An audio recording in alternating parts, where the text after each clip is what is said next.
Warning. The Federal Communications Commission has determined the following content to be emotionally harmful. Funny things that you think's funny aren't funny. Give me cocks all the time. I want cocks all over me. The Alan Cox Show kicks ass, man. Welcome. Show me what you got. You're not going to see a lot of cocks on TV. Alan Cox from the Alan Cox Show. I don't know what it's about you, but I can't even stand your voice. You know when he's Mr. Tough Guy when he's standing behind the microphone? I think you're the biggest asshole alive. It's gonna be a great show. Let's kick it. I'll say kick it, and you'll just kick it with a tasty groove, okay? 1, 2, 3, kick it. Kick it, come on. God damn it. Put you one time, kick it. What the? Alan Cox. Here we go. He'll ad-lib. He'll be fine. WMMS.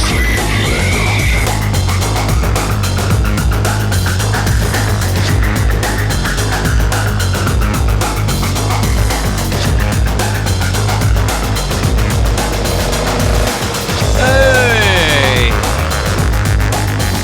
What's happening? What's going on, gang? Howdy, howdy. Hey there. From Medio. My name is Alan Cox. Thanks for showing up. Say hello to Bill Squire, who's right over there. Creepy hugs, everyone. Thanks for listening to and watching this episode of the Alan Cox Show. Don't forget to like, subscribe, and share a cold one with the boys. There's Mary Santora right there. Hi, guys. No babies. Freshly scrubbed. You can tell I took a shower today. Well, I saw you brushing your hair a lot. Well, because I'm trying not to use like hair dryers and straighteners so much, just because it's so bad for your hair. So I'm letting it air dry, and you gotta like fluff it. Is your hair and naturally wavy or curly? Or? Very straight. Oh, it is. Yeah, this is my hair naturally. So what do you need the straightener for? Just to like take care of the shaping around my face. Listen, good for you. Whatever it takes. Trying to cut that out. People are telling me about it. Well, a person told me that the song from Dumb and Dumber we were talking about yesterday was the Ballad of Peter Pumpkinhead. That's the one. Which was originally an XTC song for people who remember that band, but Crash Test Dummies covered it for Dumb and Dumber. Ballad of Peter Pumpkinhead. Is this what you were talking about? No. Yes. This is what I was talking about. What part of the movie is this in? When they go to the bar with the guy that's trying to kill him. Really? It's right as they like pull like they're in walking in? Yeah, when Okay. they put all the chilies on his burger. Yeah. Got you. I like the I original would have better. never pulled that out. Nor would I. Yeah. I haven't seen Dumb and Dumber in a long time, and I wasn't paying that close attention to the music. Although at the time, I think there were a lot of songs from that soundtrack that were getting radio play. So, good for them. Love Jeff Daniels. Hey, say hi to Poundcake, who's back behind the glass. Afternoon. Are you okay? Yeah, I'm boycotting the whole white people thing for right now. Why is that? I would think you'd want to win them over. They've already boycotted you. That's okay. I think you'd want to win them over. Yeah, afternoon. You need, like that grandma said when she bum rushed her granddaughter's Zoom class, you need to embrace your white side too. Barack Obama wasn't just black, he was also white. Why didn't he embrace his white side? I'm sure his mother would have been very pleased to hear that. I gave you hugs all the time. What? Who's this old cracker saying that I didn't embrace you? Nevertheless, you greet my audience however you like, Poundcake. I will. And Flimp Coswell is helping us out in the video today, so thanks to him or her back there in the Alan Cox Show video offices. If you want to call us live, you can certainly do that. We've got the technology. We have made it available to you.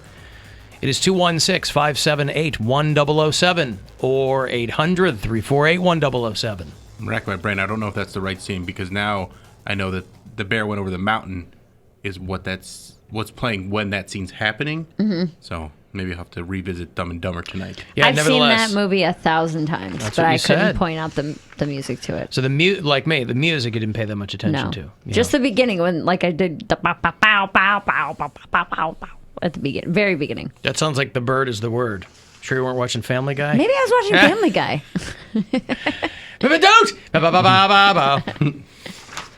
So yeah, you can watch at AlanCoxShow.com. You can text me. That is 35192 is that number. And you can listen anywhere. Mary's thinking of New Age Girl from Dead-Eye Dick. Is that true? She don't eat meat, but she sure like the bone. That's a later. Okay. That's later in the movie. That's the one hit those guys had was from Dumb and Dumber. Yeah. The soundtrack holds up, Alan. I believe you. I mean, the soundtrack. I believe you. There is the Poundcake up? Is there a new Poundcake? It should be, yeah. At AlanCoxShow.com. We get the new Poundcakes on Thursdays. Yeah, there it is. It's called Dumpster Fire. Poundcake took a big swing this time, kind of encapsulating his thoughts on the debate this week. And in true Poundcake form, there are some doozies in this. So read it for yourself. Enjoy it for yourself. Feel free to... somebody wrote me a letter. Alan, I wanted you to forward this message to Poundcake. It's from Lucy. Dear Poundcake, continue crafting your Poundcakes just as you have been. I love listening to you getting chewed out by Papa Cox. So that person doesn't want any help for Poundcake, along with, So it is up there for you. It's... How are you? How long did it take you to write? How do you feel about it? Feel good about it? A couple hours. It was deeper than I originally wanted it to. It's only pretty much like... In substance or in length? What do you mean? Like... You said it's deeper than... I mean... in substance. You wrote more? Okay. In substance. Just because I didn't want it... You thought you'd be able to crank out a shallow take on the state of the country? No, I just wanted to go over a couple topics, but then once I got on the race thing, I was like, I can't just leave it. Well, that's the trouble with doing something like this is there's a lot of... And that's why I said... It's a big swing. It's hard to encapsulate. Yeah, another Poundcake for another day. I'm like, there's 2 more of these. I'm sure there'll be something else I can write about. But I had to.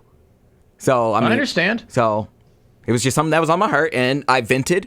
And if you don't want to hear me talk about race on the show, you can read the Poundcake, and you can get it that way. You don't want to hear it talk about it. You got to read it.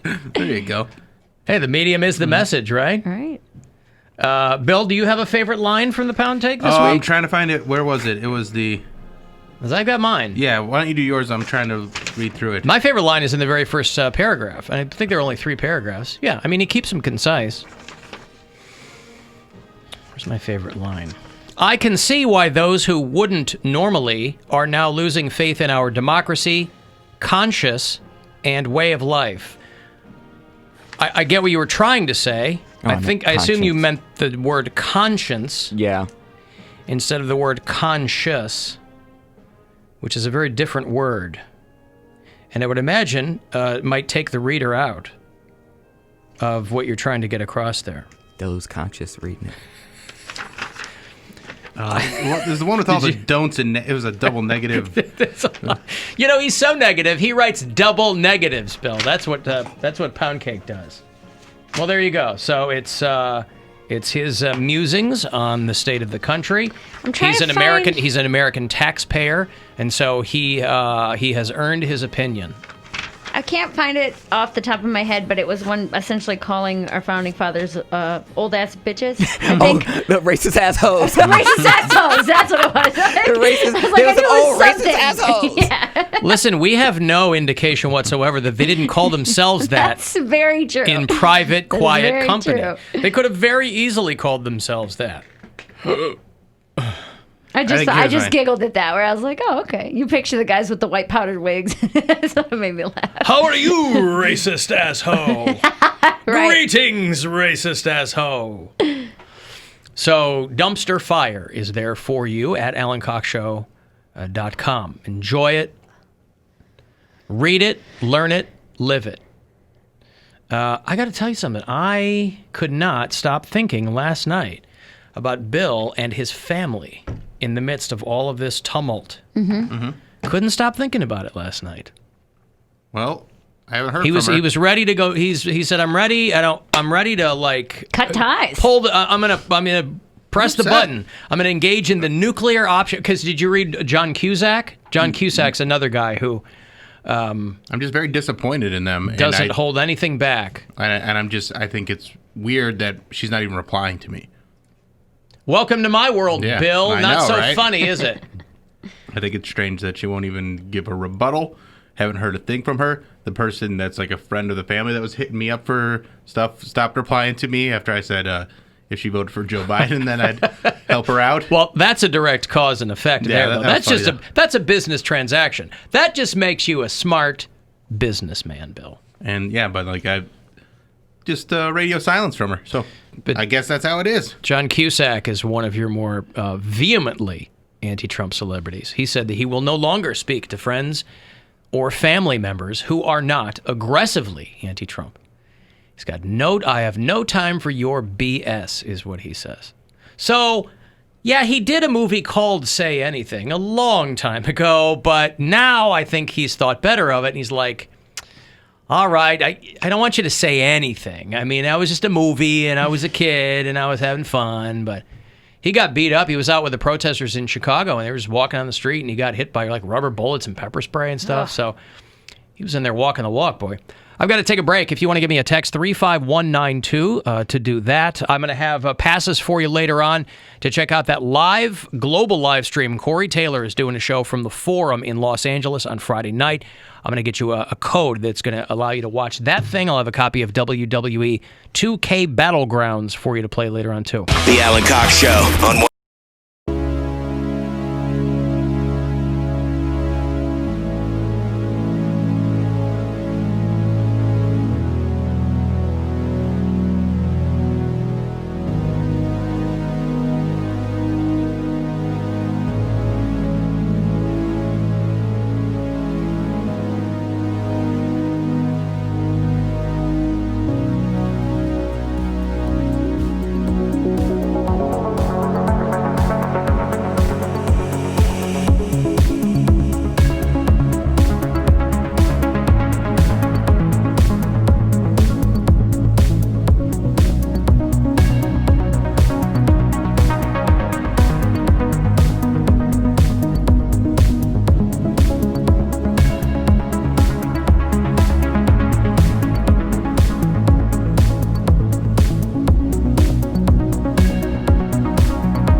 over here. Whatever smart device you have, just tell it to play The Alan Cox Show on iHeartRadio.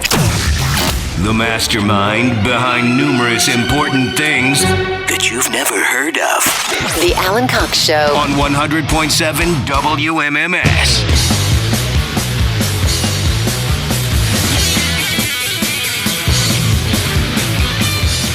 0-2 the count to DJ LeMahieu. A bouncer back up the middle and through. Urshela comes around to score, and DJ LeMahieu on an 0-2 pitch has given the Yankees a 10-9 lead. 2-2. On the appeal, he swung the bat, and the New York Yankees have swept the Indians. They've punched their ticket to the division series. Well, that was all for your Cleveland Indians last night. It was a hard-fought 2 games. That game was a roller coaster, too. Past 1 o'clock, 1 a.m., because there was a rain delay. I fell asleep and I woke up and I was just like, oh, it's still going. Okay. Wow. Yeah. I had to pay Bill $40 because my Blue Jays lost 2 out of the 3 against his Tampa Bay Rays. Mm-hmm. So I'm pinning all my hopes on the White Sox. They're one. White Sox, Tampa Bay Rays, ALCS. Good for me. Let's do it. Good for me. They're 1-1 against the A's right now, so both of those teams have to win if they want to move on. But it's a must-win game. It's a must-win game. Numerically, it's a must-win game. But that's not what you asked me. Carter Bays, you might know that name from Showbiz. He's the creator. He was the showrunner, too, for How I Met Your Mother. Got very wealthy off that show. He's the pride of Shaker Heights, Ohio, and he was tweeting about how proud he was of the Indians last night in such a weird and shortened baseball season. But they did what they could do. I was just happy that there was Major League Baseball. So my Blue Jays are out. My Pirates are out. Twins are out. Way out. Twins are out. Yeah. And they extended their losing streak in the playoffs because I don't think they won a game. That's what we do. Because the Indians are close. I think they've lost 11. Indians have a record too, 10. 10 in a row. Wow. Losses getting to the postseason, yeah. So, boy, teams are setting records all over the place. Dubious ones, not necessarily the ones that they want to enshrine in any kind of trophy case or plaque wall, but, whatever. So, congratulations, Indians. It was a good season. Thank you for playing baseball. Goodbye, Frankie Lindor. When we needed it. Frankie, is he leaving? Probably. Was he a free agent? Free agent, and he's going to probably get a $500,000 deal. Any guesses on where he'd go? The Yankees. A $500,000 deal? $500 million? $500 million, I'm sorry. I thought he said $500,000. I did say $500,000, and I meant $500 million. I'm like, I bet we could pony up. Yeah. We could pass the hat around and keep him in Cleveland. The Dolans still might be like, it's a little much. Wow, $500 million, really? Yeah. Wow. Okay, well, there you go. And Mary Santora, upon hearing that he might leave, unbuttons her shirt. It just happened. This stupid. She reflexively, when she has a Pavlovian response to hearing, or a Lindorian response, if you will. When she hears Frankie Lindor's name, she reflexively begins to unbutton her blouse. Can't help it. It's the same brand of flannel that this happened last time when my shirt just decided to fly open. Maybe stop buying that brand of flannel. I bought them all last year. I haven't bought any this year. This is from last flannel. Year. Well, you got to check the button placement. I know. Try it on. Button placement is everything. It is, because I put my shoulders back. Boop. I'm a 2-button guy. I know you make fun of me, but I'm just a 2-button guy. I like the way it lays, okay? I think sometimes if I'm wearing a short sleeve shirt, you button all the way. I button all the way up because I think short sleeve shirts look goofy. I think the only way to make it look kind of cool, button it all the way up. Mm-hmm. One button undone, like your collar button undone. Yeah. One button feels too buttoned up for me. Yeah, feels too golf course. More loosey-goosey. Anyway, so I'm a 2-button guy, but button placement is everything. Because some shirts I have, if I go 2 buttons, I look like Disco Stew. Other shirts, it's fine. You can barely notice. Last week you were wearing a short sleeve watermelon shirt buttoned to the top. Yeah, that's what I said. Short sleeve shirts I button to the top. It's okay. Well, you want him to wear it totally unbuttoned? Nothing underneath? Yes, of course. If you're wearing a short sleeve watermelon shirt, there should be no buttons buttoned. Well, that's you, Bill. I'm me. And I'm saying the way you should wear it, the way I would prefer you to wear it, is completely unbuttoned. I'll send you some pics. Mm-hmm. Just put them on your story. Yeah, for me, the only way I think those look, because otherwise, I don't know. There's something about it. See, I grew up with my dad wearing short sleeve dress shirts. He's an engineer, right? Pocket protector, the whole thing. So I just remember him wearing short sleeve dress shirts and like a tie. Mm-hmm. And I got what was going on there, but I'm like, man, that's not a look that I am interested in replicating. So yeah, short sleeve shirts buttoned all the way up to the top. It's a very Dwight Schrute look. The short sleeve button up with the tie is immediately who I think of. There you go. I think of Falling Down. Michael Douglas and Falling Down. But he was like a defense contractor. Yeah. So it's like a nerd look to me. Yeah. You know, love my dad, but he's an engineer. He's a computer guy. He's that guy. So he's not worried about his sartorial choices, you know. I also think short sleeve button ups are kind of like a not grunge, like a punky thing. I feel like I see guys with a lot of tattoos doing that because they want to show them off. I guess. You know what sure. I mean? Yeah, that makes sense. Like when Dickies work shirts. Yeah. Right. But I'm talking about J.C. Penney point collar shirts with a tie right. And a pocket protector. Hey, Katie. Hey, what's up? Hey, what's going on?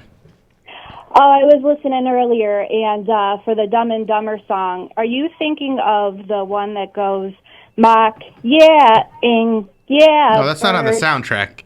That's just in the movie. She's thinking of Boom Shakalak. Yeah.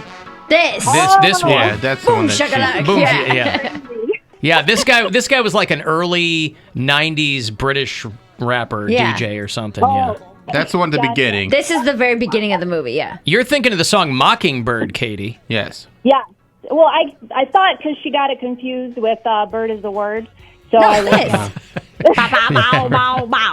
That's Boom, how this shakalak. goes. Right. No, Thank you, Katie, for at least trying to Thank you for trying to encyclopedia brown us through this. Anytime. All right. Here it goes. Okay, he's clearly saying boom shakalaka.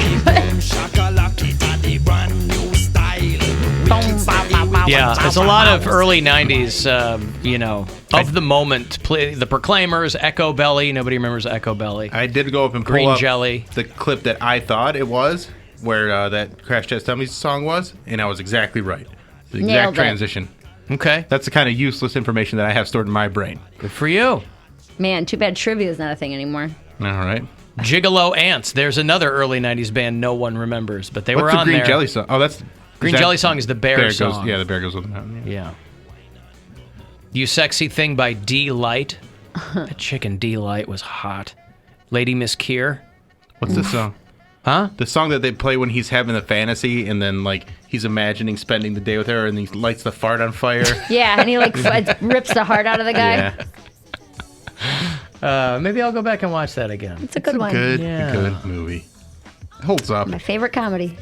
Of all time? Of all time. Okay. Followed by a close second to it's so gross.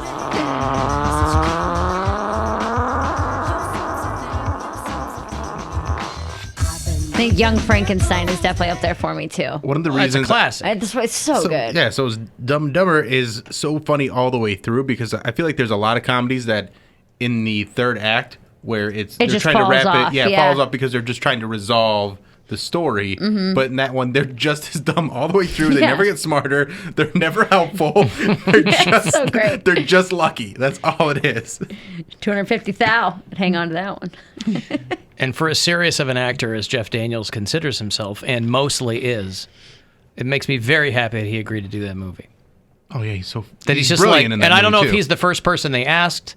I don't know. I mean, it was right down the middle for Jim Carrey, but Jeff Daniels not so much. And I know Jeff Daniels was kind of earlier on. He was doing some comedies like Broadway Danny Rose, and he was, but he wasn't. I don't know if anybody saw him as like crazy goofy guy. No. And that would just be a completely fun movie to do if you got asked to do it. I feel like and this is probably not true, but I feel like somebody said that that role was written for Robin Williams, and he wanted to do it because he didn't want to star with Jim Carrey. He didn't want to star with Jim Carrey. No! Because he was at his peak, too, or it might have just been a scheduling thing, too. because he was so busy back then. Now, would Robin Williams have been dumb or dumber? Because maybe that was the deciding factor. But would he have been dumb or dumber? I think they take turns being the dumber. They do? Mm-hmm. Okay. Because if you look at the poster, Jim Carrey's name is over dumb. Mm-hmm. Jeff Daniels' name is over dumber. Mhm. Now, that may be purely coincidental. Just that's how it laid out. Right. But if you're looking at it, Robin Williams is going, well, I don't want to be dumber. I'd rather be dumb. That's the hill. And then they went into deep contract negotiations over that. They go, no, neither of them are attached to that. He goes, yeah, but when people are looking at the poster, that's what they're going to think. Our names are over. Yeah. John, hello. Hello. Hey, what's going on? Wanted to tell you another fact about last night's game. The Indians and the Yankees tied a major league postseason record, 19 walks. Wow. In what? The game or just postseason? Last night's game, there were 19 walks. Wow. Each team? No, total. I was going to say, you said they both set a record. So that game set a record. That game set a postseason, or matched a postseason record, 19 walks. 19 walks. Wow. It all was right. a very long game, though. Right, yeah, ended after 1 a.m. Yeah. Right. Yeah. Okay, well, thank you, John. I appreciate that. John, one of our statisticians in the field. Speaking of people doing films, I love stories of people who almost did a movie or people that they talked to do a movie. And this is the 25th anniversary. As of a couple of weeks ago, it's the 25th anniversary of the movie Seven. Classic David Fincher film. They didn't expect it to do much. It made about $350 million. It made like 10 times its budget. And I think it's fair to say 25 years later that most people have seen Seven.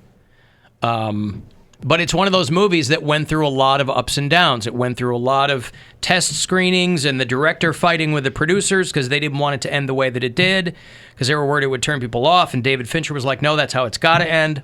Yeah. They wanted a dog Such a head. good movie. A dog instead head. Of, well, you know how these things go. It's supposed to... That'd be too upsetting. Doghead's too upsetting. But I'm always... Doghead. But I'm always fascinated by how these things are cast. And so the guy who wrote the movie had kind of written it to look how he felt when he was trying to make it as a screenwriter in New York. He's like, I did not have a good time in New York. It just always felt gray and grim to me. And so that's how he made the movie look. It was, of course, Morgan Freeman and Brad Pitt as detectives Somerset and Mills, respectively, right? Still a young man, Brad Pitt. Morgan Freeman, here's a fun fact about the movie. Morgan Freeman was 25 years younger than he is today. Hey, look at that. So he was 65 that's across years the board. Look, Gwyneth Paltrow is in there. Kevin Spacey, of course.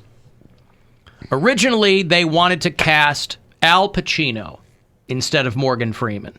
I always like to think what these movies would have looked like had those people said yes. Because every movie, however it ends up, you could have seen a different movie with different people, right? Whatever scheduling or they want to do it or whatever. They had offered the Detective Mills role, Brad Pitt, they had offered that to Denzel Washington, and they had offered it to Sylvester Stallone. So imagine if Seven had been Pacino and Stallone. Oh, boy. That would have been bad. What's in the box? What's in the box? Denzel Washington later said he regretted turning it down. You figure, it's like the same thing with like Will Smith. They pitched him The Matrix, and he turned it down. People are like, "Were you crazy?" He's like, "Yeah, but you don't know at the time. You're reading when a thing. When you read where, it, and you're like, you're plugged into something, and there's glitches, and I can dodge bullets. I'm not doing this. Yes, because for every Matrix, there's a Johnny Mnemonic. There's there's Lawnmower Man. You mean a better movie? Two better movies? Tank Girl. You don't know how it's going to go, right? I love Lawnmower Man, and I love Johnny Mnemonic. Yeah. We should look up and see how much computer information he was storing in his head because it's like 250 megabytes or something. Yeah, it's like a pocket calculator he had in his head. TI-83. Yeah. Robert Duvall and Gene Hackman both turned down the Morgan Freeman role. So it could have been there's a bunch of permutations. Could have been Gene Hackman and Brad Pitt. Could have been Robert Duvall and Sylvester Stallone. Gwyneth Paltrow played Brad Pitt's wife, who meets an ignominious end, if you recall the film. Excuse me, it was 80 gigabytes. 80 gigabytes. Which back then was tremendous. Sure. But now you're like, Isn't it like a cell phone? It was like, Yeah. Big Blue back then, yeah. They had initially offered the Gwyneth Paltrow role to Christina Applegate, who turned it down because she didn't think that movie was really going to fit what she was doing. She thought it was too grim and too gory and too. Well, yeah, married with children, she can't. Yeah, but a lot of people. That was over, yeah. But it was over, but a lot Was of people. it? Yeah, When did Married with Children end? 91 maybe 90. Yeah, maybe a little after that. I want to say like 93 or 94. But it got they so must have weird just- in the last few seasons. The reruns must have gone on Oh yeah. for a long time because I remember watching. Here's a that little fun as a fact kid. for you, Mary.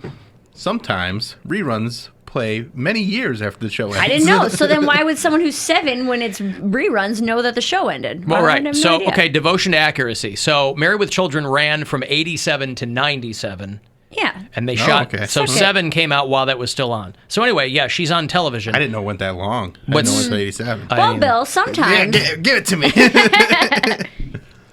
But also, some people want to go against type. Right. You know? Well, she had a nice little pop in movies. She did Don't tell Mom the babysitter's dead. Yeah, she sure did. Now she's doing Dead to Me. Oh, God, that movie's so good. She's still that. I don't know if anybody watched that show Up All Night. She had this sitcom that was very short-lived with her and Will Arnett. But these two frenzied parents with their kids. It was really funny, and I don't know that anybody watched it other than me and a couple other people. Of course, she was Veronica Corningstone. Mm-hmm. So you're never going to do better than that. She wasn't in the sequel, though, was she? I don't know. I never saw the sequel. Yeah, she was. Weren't they she? like divorced and they had a kid and he was I always don't remember screaming? exactly. And, yeah. I feel like I blocked most of that movie out of my memory because it was so bad. I didn't want to ruin the original one. It is I was smart like, move. I loved Yeah. Anchorman so much. Actually, I Mary, was like, I'm not sometimes gonna you do some smart things. Pretty smart. What can I say? Gotta give your credit where it's due. I remember seeing Seven in the theater with a girl. I had moved to Michigan, got a radio job. I had just started in Michigan. I had just moved there literally like 2 or 3 weeks before Seven comes out, and I don't know anybody. So I gravitate toward one of the single sales girls, right? She asks if we want to do something. I go, yeah, let's go do something. But she was really, really nice. Like, really nice, where I'm like, this isn't going to end well because that's not me. But she's real sweet and she's cute, but she has like cat sweaters, like the whole bit, right? But I don't know anybody. Yeah. And so and she goes, let's go see Seven. And I go, okay.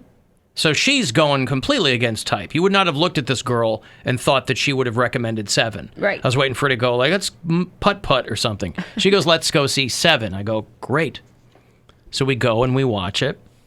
And we're talking about it afterwards. I go, that's pretty intense. And she goes, well, I've already seen it. Oh. I go, this is the second time you've seen this movie. And then I'm thinking, all right, she's doing something here that I don't know. Inner freak in her. Inner freak. If I ever get my hand up those cat sweaters, who knows what's going to happen? Nipple rings. And it didn't, nothing like that. It didn't last very long. No, it didn't last very long. Who broke up with who? Huh? Who broke up with who? I broke up. Well, it wasn't even like that. Literally, we went on a few dates. Yeah. We went on a few dates. I'm like, I just got here. I can't dig in with somebody at work. Yeah. You know what I mean? That's ridiculous. But, so I always associate that movie with cat sweaters. Well, that's not the same. No. I was a kid when I saw that movie, and we were still super religious. Mathematically, that makes sense. Well, yeah, so I tied those two things together. It only now I was afraid of sinning because of Jesus and because of murderers. There were 2 reasons why I didn't want to sin. It didn't because help. of Jesus and murderers. Right. Yeah. I really can't be gluttonous now. You can still go to Google and it'll say, what was in the box in Seven? And it'll tell you. What was it? It was... More SpaghettiOs. That's what this says. Yes. This says it was some old subway tiles that they had stolen from the set of the film. Do you see that Subway's not bread? I did see that. What? Subway in Ireland, they can't classify Subway's bread as bread because there's too much sugar in it. Wow. And if you've ever had Subway in Ireland, and I have, because it was one of the only, I've told the story before, it was if you ever have fast food overseas, it is very, very different. Because they might not be using cows. you might be getting hog meat or sheep meat or who knows what over there. But I was stumbling back to my hotel the first year that we went to, a couple years in a row, we went on this trip to the Jameson Distillery in Dublin. And so Erica was still on the show, and they flew us over there. Corey Roddick went with us one year. He was our engineer. And at night, they would take you on they take you to these bars or whatever, and then you kind of go off and do your own thing. And I come stumbling back to my hotel at like 2:45 or something, and the only thing open is Subway. And it's kind of across the street and up a little bit from my hotel. So I go, well, I'll go in and get some Subway. I'm familiar with that. Don't know what kind of meat they're going to give me. God knows what the vegetables are going to be, but I should eat something, so I'll go into Subway. So I go in there, and it was a horror show. But... Horror show, why? Because you're looking at it and you're like, okay, I don't know what that is. I don't know that meat. I mean, just on a gray good discs. I mean, yeah. Say number 9, please. Well, yeah, but even over there, overseas, the numbers are all different. I mean, I don't know what a number 9 is here. I mean, you order by sandwich; they don't have numbers. Didn't it have like a turkey?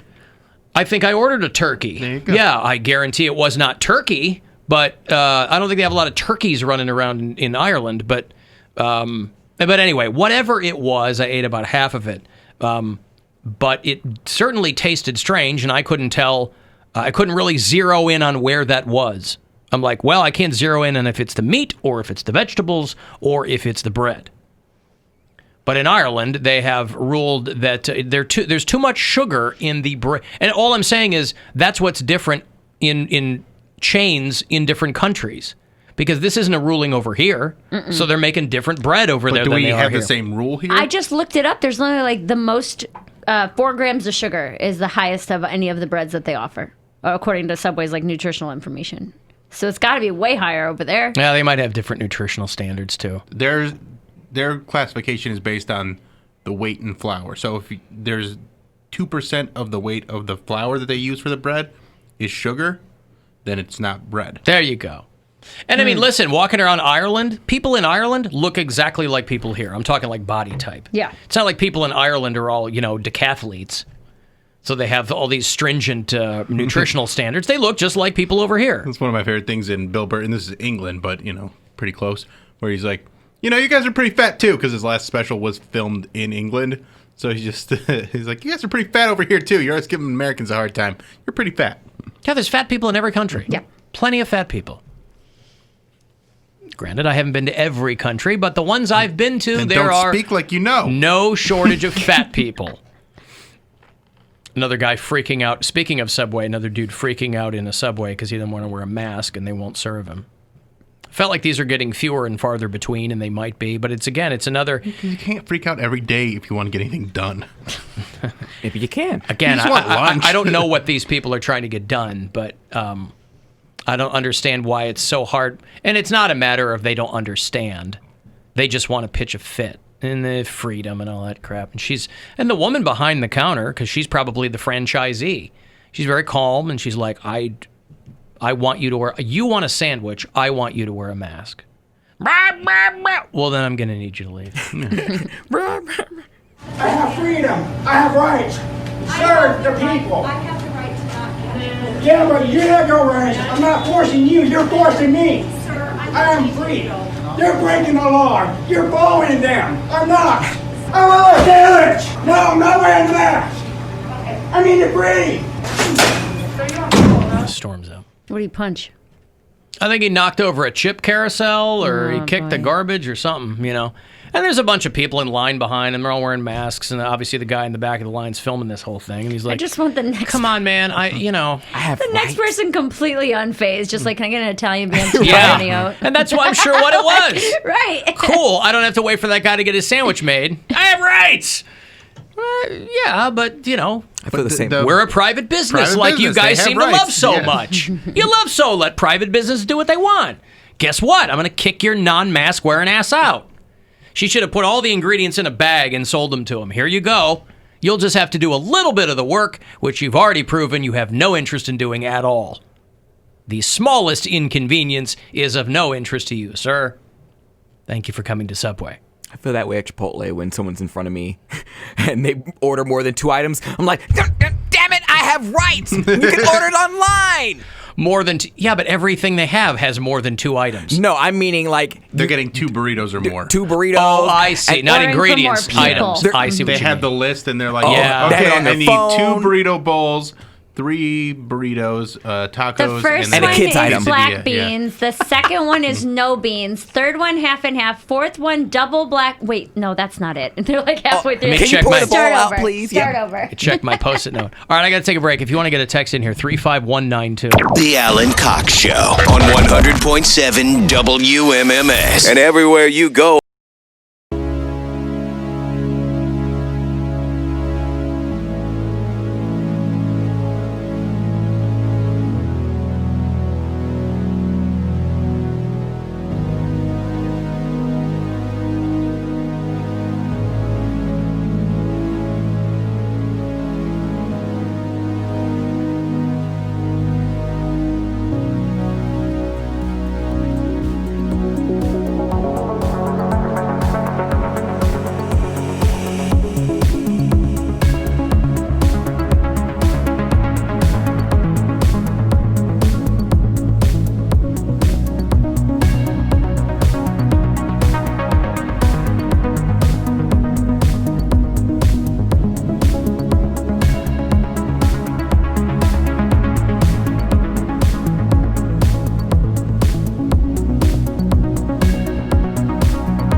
216-578-1007 if you want to join us.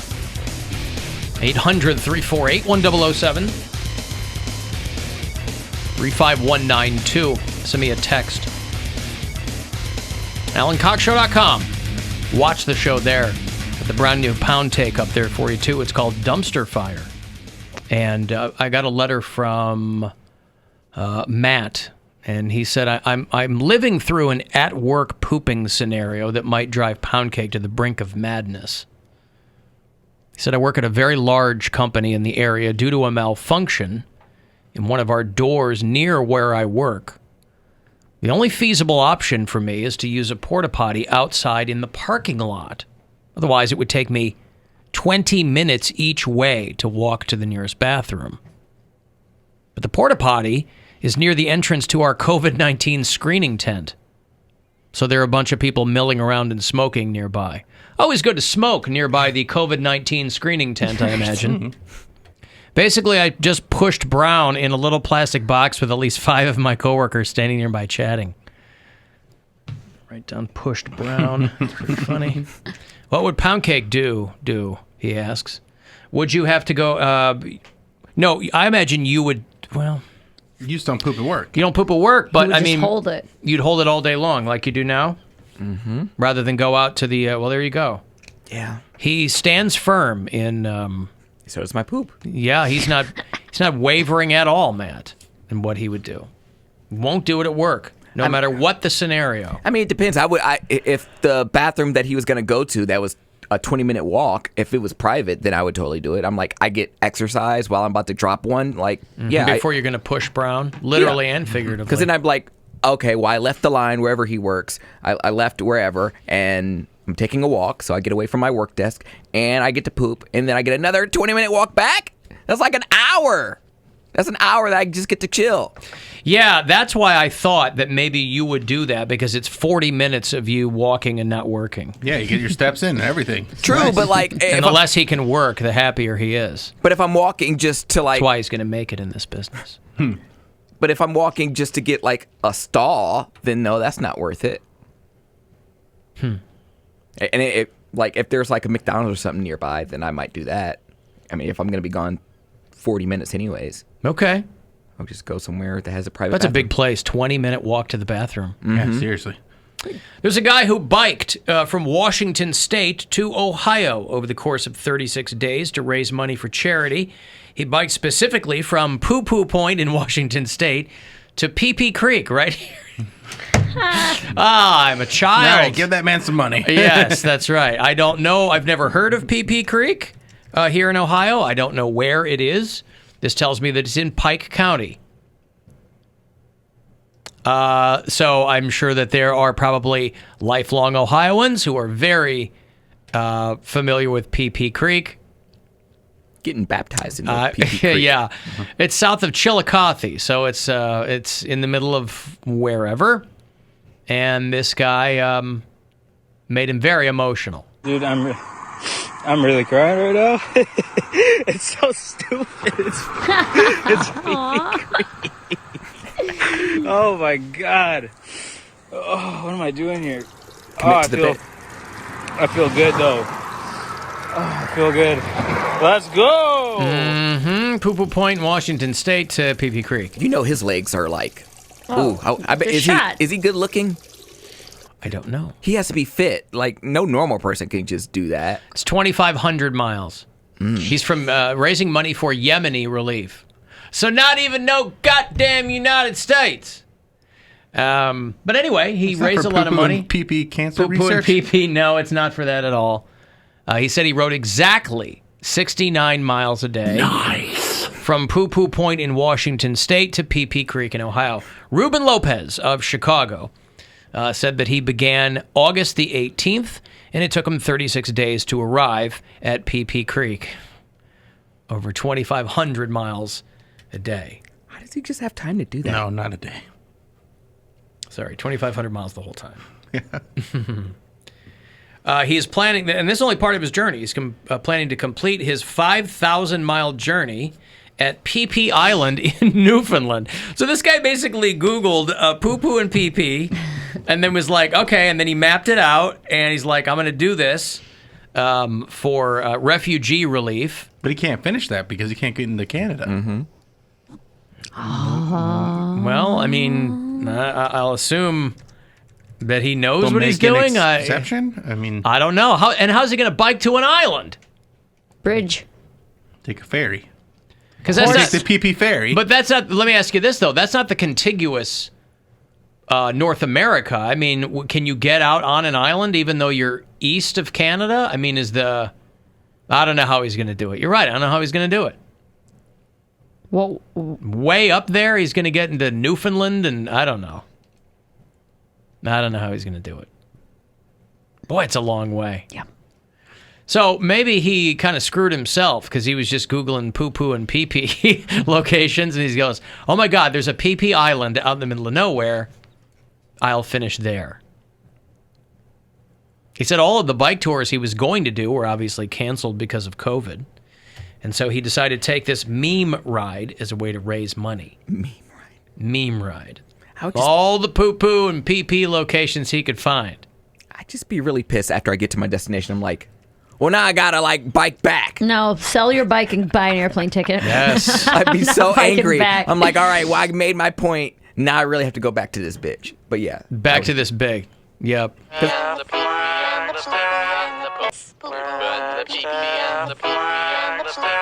Poo-poo and the pee-pee and the poo-poo. That's right. I hear we had to give my daughter a break from Bob's Burgers because she's running around singing the poo-poo and the pee-pee and the poo-poo. Well, how far do you think you could bike every day, Poundcake?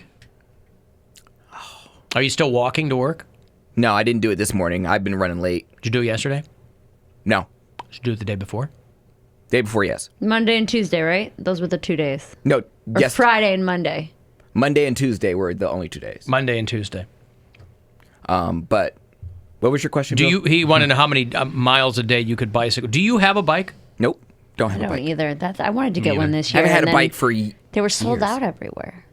Yeah, nope. Everybody started biking this year. Yeah, nope, don't have a bike. And I'm afraid to get on one ever since I busted my crap on one of those scooters. Yeah, but you have more control over a bike than a scooter. I know. Maybe he doesn't. You literally control. I know you control how fast you go on a scooter too, but like your body is powering the bicycle. You know, I'd probably be better on a bike. I just haven't ridden one in a long time. I don't know, maybe like 5 or 10 miles a day. Which is it, 5 or 10?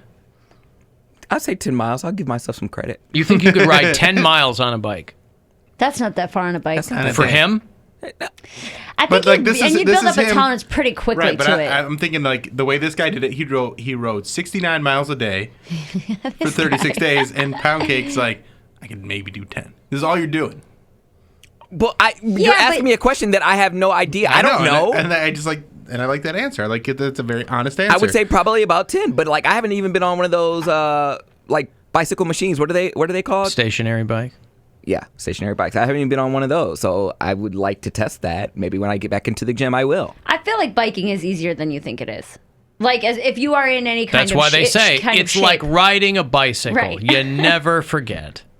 Like you'll be tired as hell, but you could probably do. I would say probably 25 miles a day. Does that seem ridiculous? I think that's a lot, though. It's That's a lot, really but it not. sounds like a lot, but it's not as much as you think because you are on a mechanical device. But it also depends on what your terrain is. The terrain is. It depends that's on a what big gear thing. you're in. I mean, you know. I just like the idea of him like starting bicycling, and he's like with some real like hardcore bicyclers, and they're like or cyclists. Yes. Yeah. And they're like, all right, we're gonna do this today, and he gets to mile 10 after like 25 minutes or an hour or whatever it takes to do that, and they're like, are you stopping for the day? He's like, I did my 10 miles. Set up camp. He's got a tent that he pitches. Somebody call me an Uber with a bike rack. You said when you get back in the gym, is that part of it? You're gonna start working out? I want to go to the gym. I'll probably just do it in my basement because I do have like some equipment. My roommates work out, but I'm not going to. If anything, I'll go down here or across the street to like my work gym. I'm not going to like a. This isn't open yet here. No. I was gonna say because like the only time I ever got close to getting COVID was because someone went to the gym and then someone at the gym had COVID and then they came in contact with me. So I went to the There's gym nothing today. better than riding your bike and then saying screw it and putting it on the front of the bus and taking the bus home. There you go. Just being done with Yep, it. that's right. I was just telling my girlfriend this story about my ex-wife and I used to go biking, and I bought a nice bike, and then we got a shed. And she's like, well, put your bike in the shed now. I'm like, well, we don't have a lock for it yet. I don't, like, if I put it in the shed, someone's going to be able to come and get it in the shed. Where was it, in the house? So I would keep it on the porch with a bike lock on the porch. Mm-hmm. And so she's like, just put it in there. Nobody's going to steal it. Why'd you buy a lock for the shed? Because it's like at night. Like, I was going to get a lock for the shed, but I was going to get the next day. Oh, that night you mean? Yes, yeah, I see. So, like, I was going to do that in the future, but that night I was like, I'm not going to put it in there tonight because I think it'll get stolen. And she's like, it's not going to get stolen. Just put it in there. So I put it in there. I closed the shed.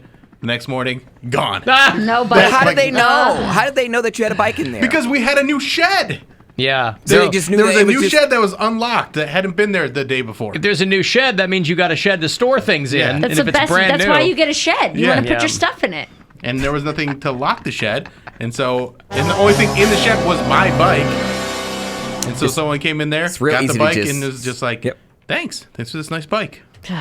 And what did your ex-wife say? She felt terrible. Yeah, no doubt. And It's all your fault. And it's still one of the things from time to time, I'll just be like, remember when you got my bike stolen?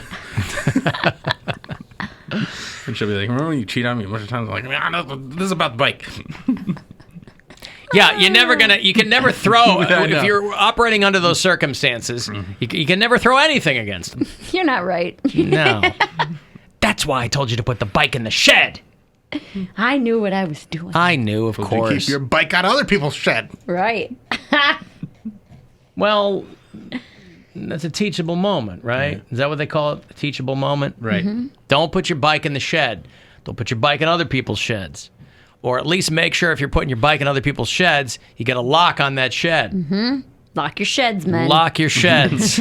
Lock them up. That's right. Yeah, my daughter goes, last night she goes, did you know that poop backwards is still poop? I go, you mean the word? She's like, yeah, I do. And the substance. And the substance. Well, no. That's why I had to, Or is poop backwards food? Food. Because you're putting it in. Yeah. It's nutrients. Well, I'm just looking If you're at doing it. like the backward or frontward, it's still, Oh, yeah. I thought I was saying that like the action. No. So then Not something they covered in Tenet, where they're going, traveling backwards through time. They're not showing people sucking poops into their butt. God. Why is everybody heavier at the end of the movie than at the beginning of the movie? Why is everybody heavier at the beginning of the I don't know how that works. But so I took that as an opportunity to take a few minutes and teach her about the joy of palindrome. Yeah. And but sometimes you just have to start with poop. Yeah. And then, She's already ahead of most kids because she knows letters. So good for her. Yeah, letters and numbers a whole bit. She's Yeah. smart. Pretty sharp. Is she ready to go to school? Like, does she want to? Does she know what school is? Yeah, she's gone to preschool for 2 years. Well, I'm It's talking just about like kindergarten. Yeah, I mean, she I would think that's she next would year, right? would be going next year. Yeah. Mm-hmm. So yeah, we're not really concerned about her not doing anything right now because she's still reading and doing things, and she knows what a palindrome is, and she knows poop. There you go. That's how you start them off. I used to ride my bicycle from Wyndham to Streetsboro and back for $8 an hour because I didn't have a car. Somebody said. I don't even know how far those two towns are apart from each other, but not I that will. far. I I don't know will where take your Wyndham is. word. Wyndham is right by For it. Hiram. Streetsboro is done by Kent. Yes. I know that. It's not Yeah, that it's all far. like around each other. Well, there you go. For $8 an hour. You got to do what you got to do. There's people that are out there doing Uber Eats on their 15 bike. miles a day. There and back, that's 30 miles a day. Yeah, there's people out there doing Uber Eats on their bike, and you'll see them like. Are they really? Oh, Uber? I did yeah. see What are they that. gonna do in the wintertime? There was one I time don't know. I ordered it, and it was just like Leslie's coming on her bike. I'm like, it is like this was back in the winter, so it was freezing. I'm like, damn, this bitch is committed. I gotta give her a big tip. And then she pulls up in like a Honda Civic. She's like, sorry, I didn't change my vehicle on Uber Eats. I was like, oh well, you're not getting a big tip. You just I'm going to use your car as an excuse to not tip you. Because it just showed her it just showed her pedaling and how fast she was going. I was like, damn, she really getting my food to me. This is service. Just want to make sure it didn't cool off too much. She would have to ice her toes. My buddy who lived in Chicago during like peak lockdown, when he would do Uber Eats, some people would walk it. And it would take like 40 minutes to get it from like down the street. Yeah. That's a And struggle, he was just man. like, "Why? Why are you? I could do this. This is the point. Is I want to get it faster than walking." Yeah, you'd think that there would be some kind of restrictions on the platform. Where they're like, you can't walk someone's food to them. You can't ride a bicycle to them. I guess it was within a certain amount of mile. Like if it was under a mile, you were allowed to walk it to them. Wow. Yeah, but he could have done that. That was his Right. whole point. He's like, "Why am I paying someone to bring me this food by foot? Right. Like, this is the most ridiculous thing." I didn't want to leave my house. Was it still warm? I don't know. I would assume you They could probably walk figure a you mile. can. They go, you just microwave it. That's not what I wanted. Right. I know I can Hot microwave food. food. How do you know I have a microwave? You can just buy it and make it at home. Right. Just buy ingredients and do that. Alan, I'm an avid cyclist. Poundcake could never do 25 miles. I don't know didn't say what I he can could. do. I don't know what he can I do. said 25. I said 10. For me, he said 10. Yeah, he said 10. 5 or 10. Yeah, I don't know what anyone can do. That's my range, 5 to 10. That's what he's going to do I in think the I joint, live too. 13 or 17 miles from here. So it'd be like to work and back every day. 25-minute car ride. Probably an hour and a half. When I first moved back to Chicago, I rode my bike to work. Just be sweaty. I rode from Boys Town to the Merchandise Mart every morning. Were you sweaty? No, because at 4 in the morning, it's still pretty cool out. Yeah. This was September. It was still pretty cool out. Wind in your hair. Wasn't too much traffic. It was nice, actually. It was really nice. Wintertime, it sucks, because I would still ride my bike in the wintertime. I'm excited to see you guys pogo stick to work. See how long that takes. Get done, That's get the done, get challenge. done. Yeah. Like, where's Alan? He's by the steel yard. Okay, I got to take a break. If you want to get a text into me, 35192, AlanCoxShow.com. You can watch there, hit us up there. The new Poundcake is there for you, too. The Alan Cox Show on 100.7 WMMS. And everywhere you go on our free iHeartRadio.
see that story about all the animals they found in boxes? It was some shipping snafu over in China because they have a huge like mass breeding industry over there. And so they found like 5,000 pets that were dead in cardboard shipping boxes at some facility in China. It's pretty wild. That's terrible. Only a couple hundred animals were saved. So it's this giant pile of boxes. I guess, clearly, I don't know how they do things in China. Everybody can make their jokes, but I guess I didn't realize that you can just ship animals. I mean, I don't think you can do that here. I'm sure there's some protocol for doing it if you had to do it. You know, some kind of cargo box with holes in it. I don't know what, but there's this giant pile of cardboard boxes that have dead animals in them. Jeez. Probably stinks. I would imagine that it does stink. Yes. The boxes that had contained live rabbits, guinea pigs, cats, and dogs without food or water. Oh, it definitely stinks. Are piled up at so sad. a shipping some port. So what are they going to do? Burn them?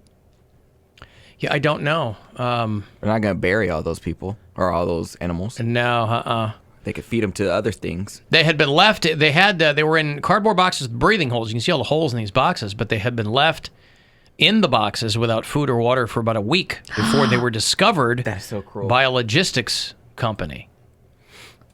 Oh God! And there's stop looking at the pictures. It's bad. They got a giant. I don't even want to talk about. They got a this. It's giant terrible. tarp laid out,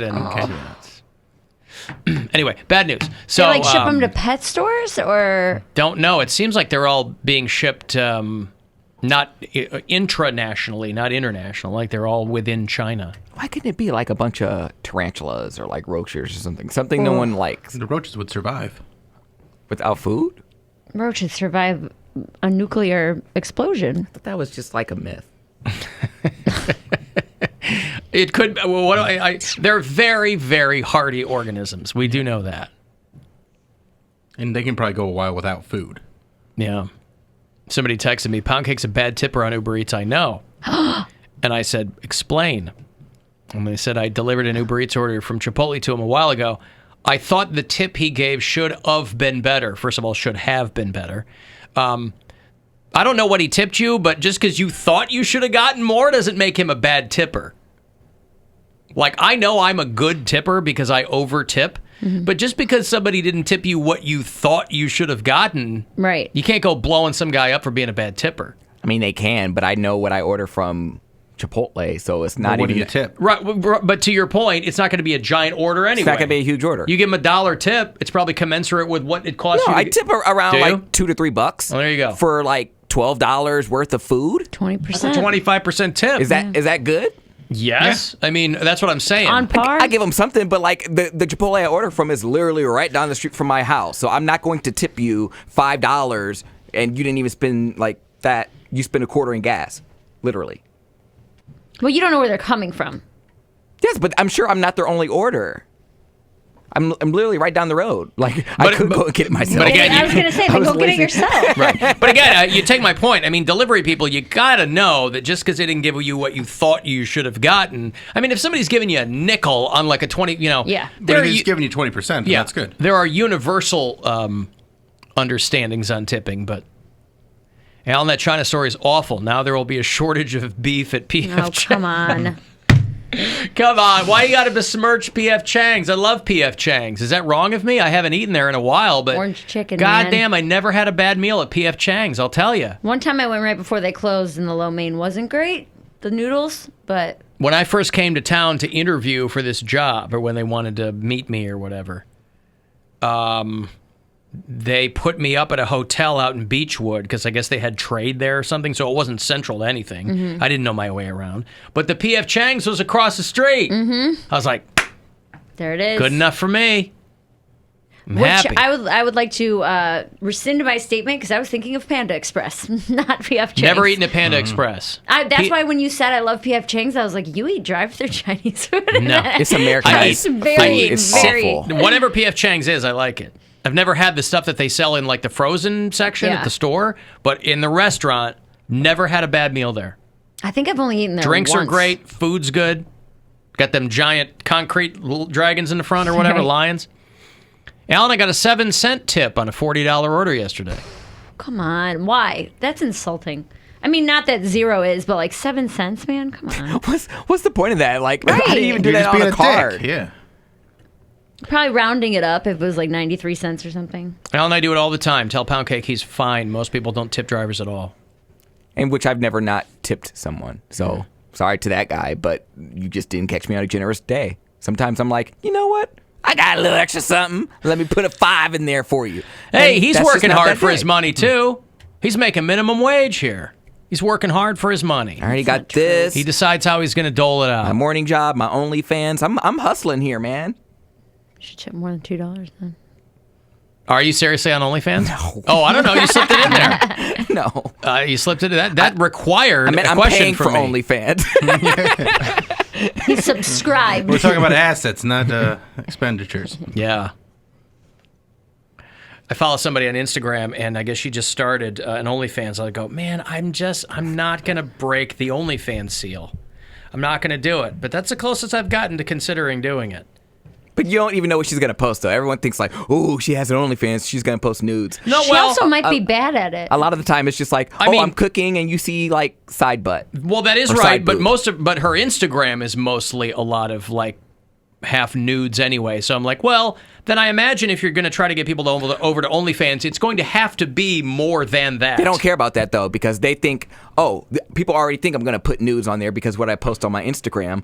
All they have to do is just get you to subscribe. If they get, But then you 50 could cancel it right away if it's a bait and switch. You already have to pay for it, though. Right, but you'll pay a month rather. They want to get you. They want to get you on a Coming back. continuous Yeah, they wanna get you coming subscription. back, yeah. That's how you make money, not people subscribing for $8 Once, and yeah. then going, what? Cancel with the next 5 minutes. How many times do they post per month on Instagram if it's $8? Or not mean Instagram, OnlyFans? OnlyFans. It depends. I think a lot. I mean, people that are on some people do it OnlyFans all the time. They seem to be like they're using other social media just to get you to their OnlyFans. We were Just to- talking about that last week. We were walking out, and a friend of mine posted on Facebook something mentioned OnlyFans.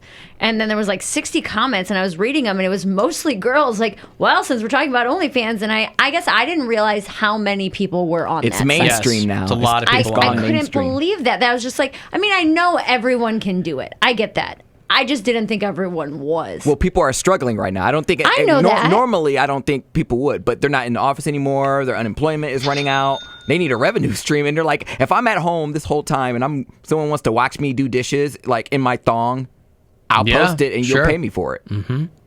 Ain't no shame in that. I think it's just now. It's a If sign you of want the to come over to times. OnlyFans and watch me revenue stream on a guy's stomach,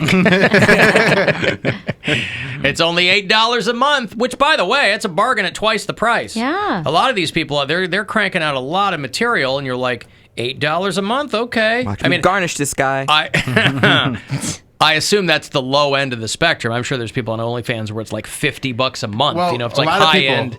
they get you in with the lower subscription, and then for like the premium content, you have to pay more for that. Like, there's they one girl keep doing it. that posted something, and she's like, "Yeah, you want to watch me get some BBC? $90." And it's like, "God damn, no!" Sometimes That's too much.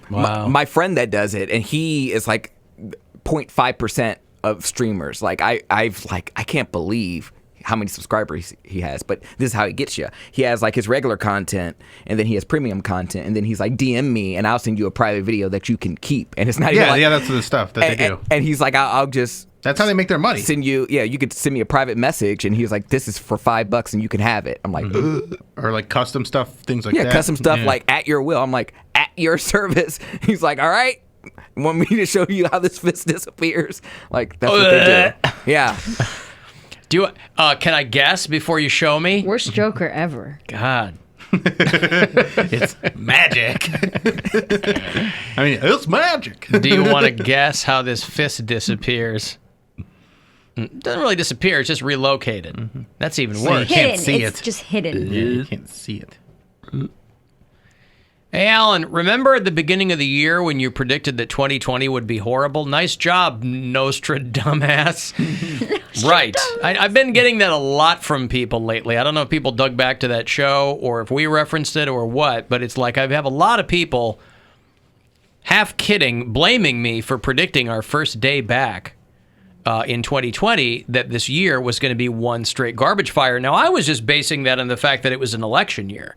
That was pre-COVID, obviously. And I feel like 2020 has wildly exceeded your expectations. Absolutely. On being every trash fire. Yeah, that's right. I had to comfort my brother this morning because he had to put his dog down because it had a tumor. Ship it to China?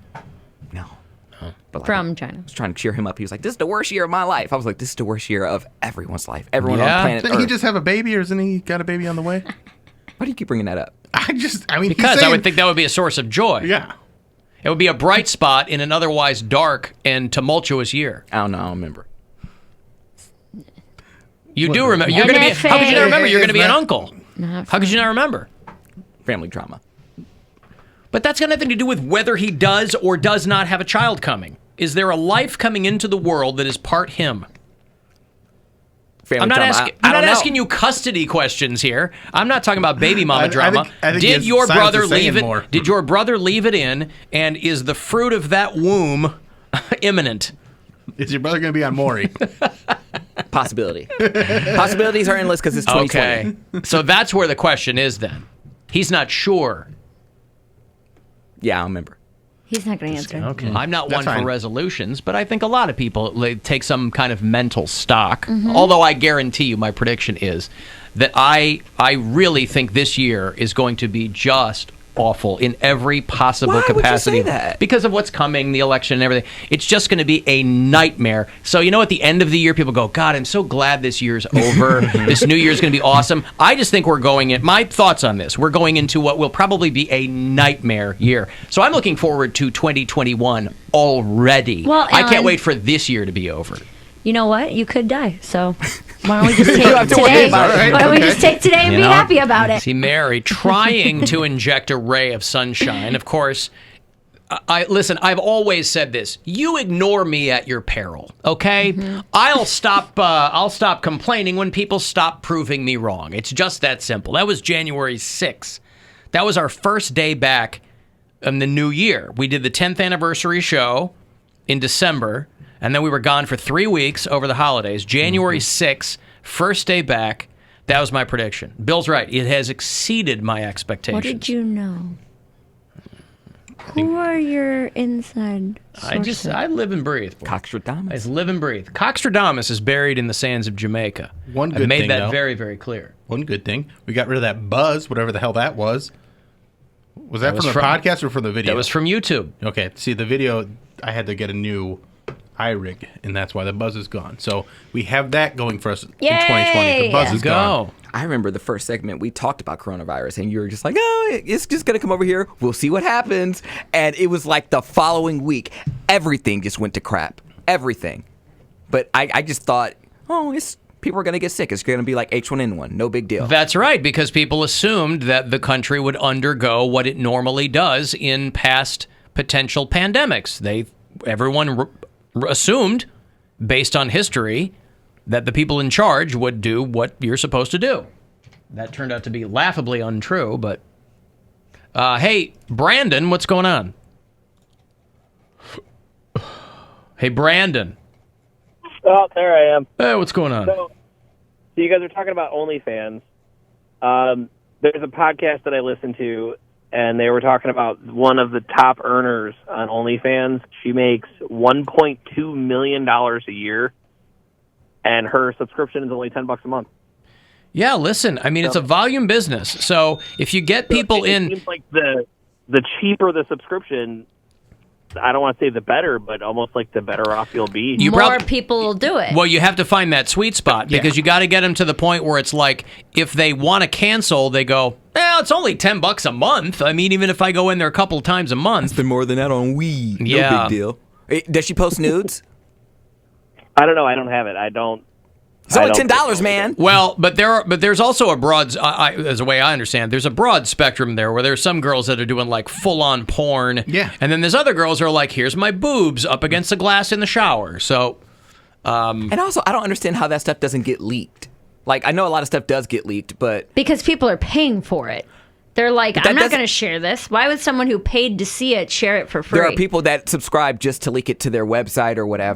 There are leaks, but then the hoops that you have to go through because they're pretty good, especially if it's like a higher up person like that. they have like teams of people that go and find it, or like programs set up to find it and then try and sue those websites where they post it. Thank you, Brandon.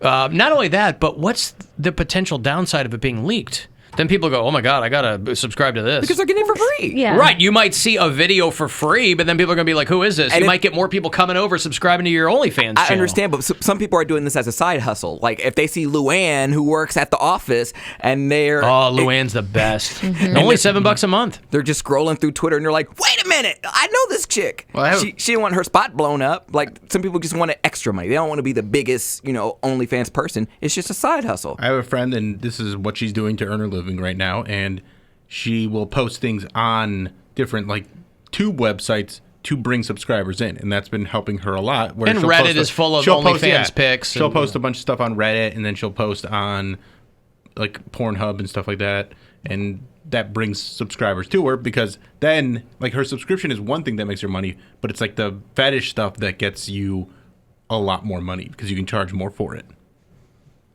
Alan, OnlyFans is the virtual girlfriend experience. It's not just nudes.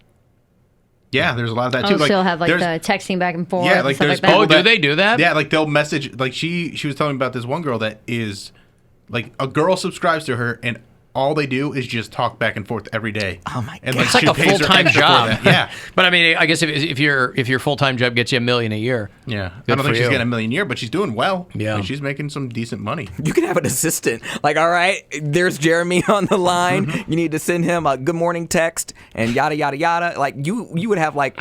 But that's the thing. An assistant at this point. Jeremy, talk to Luann. Because it's so popular right now, and because there's so much competition, the full-time job of it is the marketing. It's not the content, but getting it out there to find new subscribers. I don't know why I just feel weird about it. I know it's like you do whatever you want with your body, and I'm like, I don't know, for me, why is it such a big deal? Because a lot of people equate it with like porn, kind of. Yeah. Yeah. Which it's your body, and I'm 'cause not you like can get saying that I'm and- not condemning other women. Do whatever you want. You mean It's for you. For me personally, I'm like, man, that is so much money. I could be making so much money, but for whatever reason, With all your followers, I can't pull the trigger. I wouldn't even put my feet on it. Like, you know what I mean? And I don't know if that's like, I don't know, being raised religious or something. That should be your bit though. Like you should just be the headless bitch. Like just people. Then how do I market it on my Instagram? It, so then it doesn't matter. Okay, yeah. Like you Let have me watch you poop. Mary's identity is what would draw people into Right. it. So they're like, ooh, But I I'm get like, to see God, the that's radio it's girl like naked. it's like an untapped market. Mm-hmm. But I'm like, I can't do it. Can't do feet. There's a lot of girls Can't that do it. will do it, and they don't even post nudes, and they're clear about that. Like, there's Bella Thorne was one of them, but there's others that like, hey, you can subscribe to this and you'll get almost nudes, and some people still do, and I'm just like, that's weird. That you're paying for Instagram, Almost basically? nudes. Yeah, but there's nothing wrong with feet. I know. If I do anything, it'll be feet. I was gonna say that's like 338. I feel like that's the ground level of kinky stuff. Feet. Yeah. Literally, ground level. Yeah. It's not OnlyFans, but Kylie Jenner posted a bikini photo on Instagram to spark voter registration. See, this is what I like. People that might otherwise get made fun of, but they have access to so many people that if they direct their efforts in the right direction, it can really pay off. And a voter registration site saw a 1,500% increase in people registering to vote. Vote.org.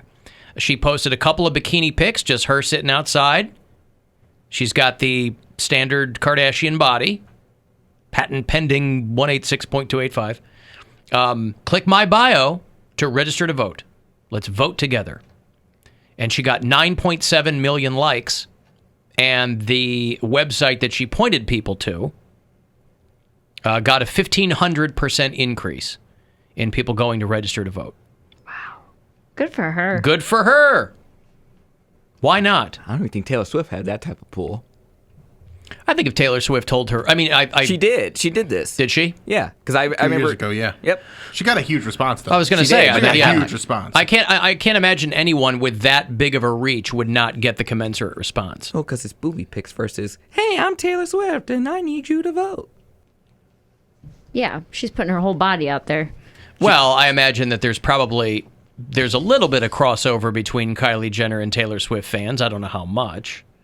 Young girls, Yeah. I mean, to some degree, but, you know. She's got 100. When you have 197 million followers, Yeah. that website better get that kind of user increase. I wonder how much they paid her to plug it.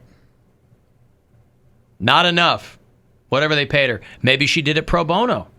Just to get people to vote? Maybe she did it as part of the social contract. Maybe she did it to be Citizen Kylie. I don't know about that. Why not? They said, if you don't put people to this website, we're going to release never-before-seen pictures of your old face. She went, Old.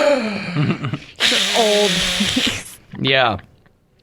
I've got to take a break. If you want to shoot me a text, 35192. For that, you can find us at AlanCoxShow.com. The Alan Cox Show on 100.7 double.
but it does explain the smell. The Alan Cox Show is on 100.7 WMMS.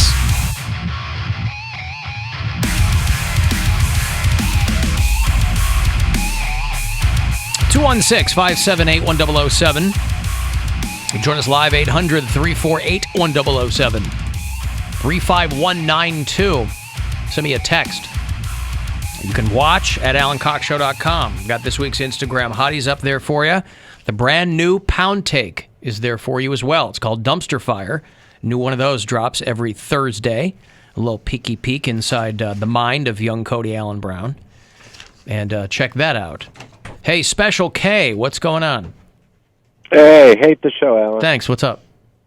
Hey, this is more for Mary and Bill, but I was thinking the OnlyFans, if they recorded their their stand-up, they could possibly make a little extra money by putting it on whatever this thing is, and getting people all over the world.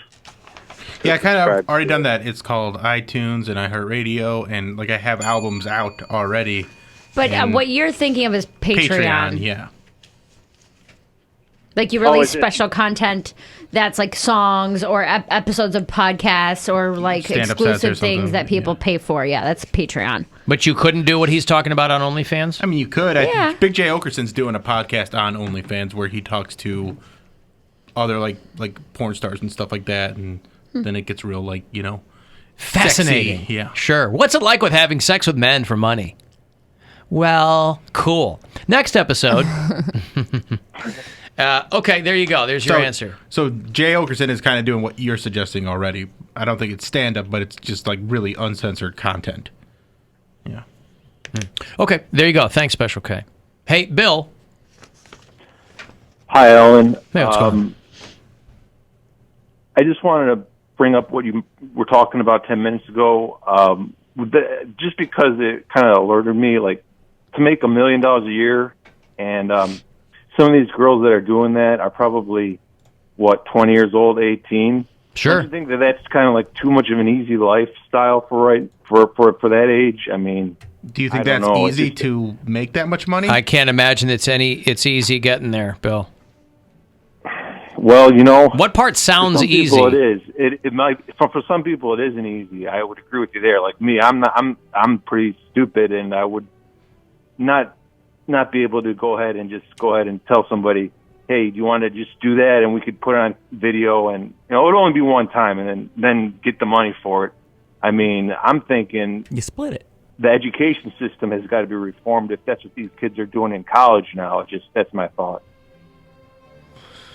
Well, that's a whole different conversation, but I mean, if there is a platform that allows you to make money from people for doing something you're voluntarily doing, I don't see a problem with that. I mean, I think if you're a hot girl, you won some kind of genetic lottery, and if you are able to monetize that in the short few years that you have, when that's your metric, do it.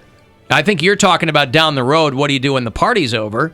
But if you got a couple mil in the bank, I mean, you're doing all right. That's a good point, but they're not going to be able to do anything else in the 5-10 years later. They're going to go not the case anymore. The Muse or whatever. Well, I mean, you might be right. You might not be. My point is simply that if you are one of the lucky people who make a ton of money on one of these platforms, you're pretty much not going to need to do anything. It's not like you're like, oh, no, now I need to get a day job because, if you got $3 million in the bank after doing OnlyFans Start a calendar, do modeling. Or what? Well, no, I'm talking about after the party's over. I mean, if you're a hot girl, you got maybe 10 years. It's like a gymnast. Once you hit puberty and the hips get a little bit wider, career over. So, you're a retired gymnast by 16. But you still got some remnants of you got me, because those girls do look pretty attractive, so I'm not going to say that they're not justified in what they're doing, but my whole thought process was, doesn't it kind of affect the country and the way things are going? I mean, couldn't Biden, if he's a true Democrat, if you voted for him, which I think might be a smart idea, wouldn't that be the best way to go ahead and say, hey, look, Stop. You know, we believe in this, but it's just like we got to straighten it out a little bit. That's why I think sometimes Trump makes good points as well, because he tries to enlighten people in that. No, he in no way is trying to enlighten people. I don't know. Again, Bill, I think you're talking about two different things. I mean, do we need to reform the education system in this country? Absolutely, we do. That is separate and apart from people making money on online platforms. I mean, it's not their fault, by the way. Well, you know, can I say something, Alan? Yeah. When I mean, if you ever look at porn, I mean, I'm not suggesting you do. It's an addiction like anything else, but not really. The first thing you see is like college atmosphere, and that's like one of the main draws of the pornography. And I just think that doesn't seem to fit right when you're supposed to be. What do you mean college atmosphere? I don't know. I mean, from what I've seen, it's just like, man, these college people, they really live it up out in California and Florida. I mean, yeah, but that's also, you know but Bill, that's also, how old of a guy are you, Bill? I'm about middle-aged. But I mean, are you my age? I'm 49. I'm not as old as you. Okay, know. there you go. So what I'm saying is, college-age girls, that's like if you're going to be online and putting photos of yourself. Listen, there are a ton of girls who can't do that because they just, you know, they don't have the look. Let's say that, right? Everybody's beautiful in their own way. Not everybody is beautiful in an OnlyFans monetizing way. So if you're one of those people, there are people like Mary who are like, I just can't bring myself to get to that point. That's fine too. But this is a platform that these girls did not create. They did not develop. It was put out there, and they said, do what thou wilt with this thing. And if you can make money off it, especially now when you got people, you know, Disney just fired 28,000 people who work at the theme parks. Wow. Because the theme parks aren't open. So, well, that's my whole thing is I was kind of a bad seed when I was growing up. I got jealous of those people that were able to do that. And that's where like that, then I don't blame you either, because I was never like that. But I assume I assume like you, a lot of people who complain about that stuff do it from a position of jealousy. If you and I were hot young girls, Bill, you can bet your ass we'd be on OnlyFans doing stuff to make money. Well, that's a little liberal thinking, but you might be right. It's not liberal or conservative. I'm sure there are plenty of Trump girls on OnlyFans, you know, showing their cookie for $10. So. Give it a few more weeks before the gun girl's on there doing OnlyFans. I'm surprised she's that was not. The whole problem I had with Republicans. They don't want you to. They'll show that too, but they don't want you to know anything about it. It's kind of like hold a gun to your head, say, "Hey, just get back to work." Listen, I think both sides have their drawbacks. I think these days, anything you can find that's even remotely bipartisan is a good thing, and I think pornography fits very neatly into that category. Okay. Yeah. Okay. Doesn't matter which side your flagpole swings, Bill. Everybody likes porn. Vote for Biden, then. Vote for Biden. No, you're preaching to the choir. Okay, thank you, Bill. There's Billy.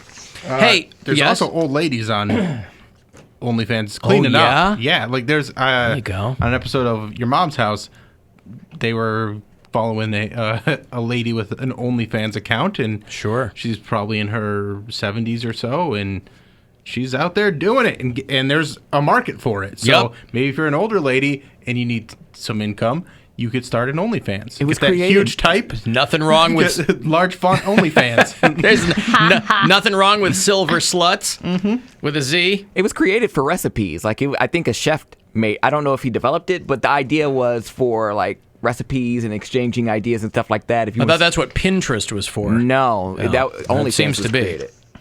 Okay, well, it has evolved. Definitely, porn always evolves everything.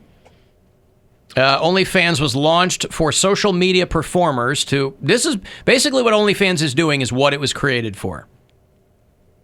There's, physical fitness people on there. There's musicians. There's all kinds of people.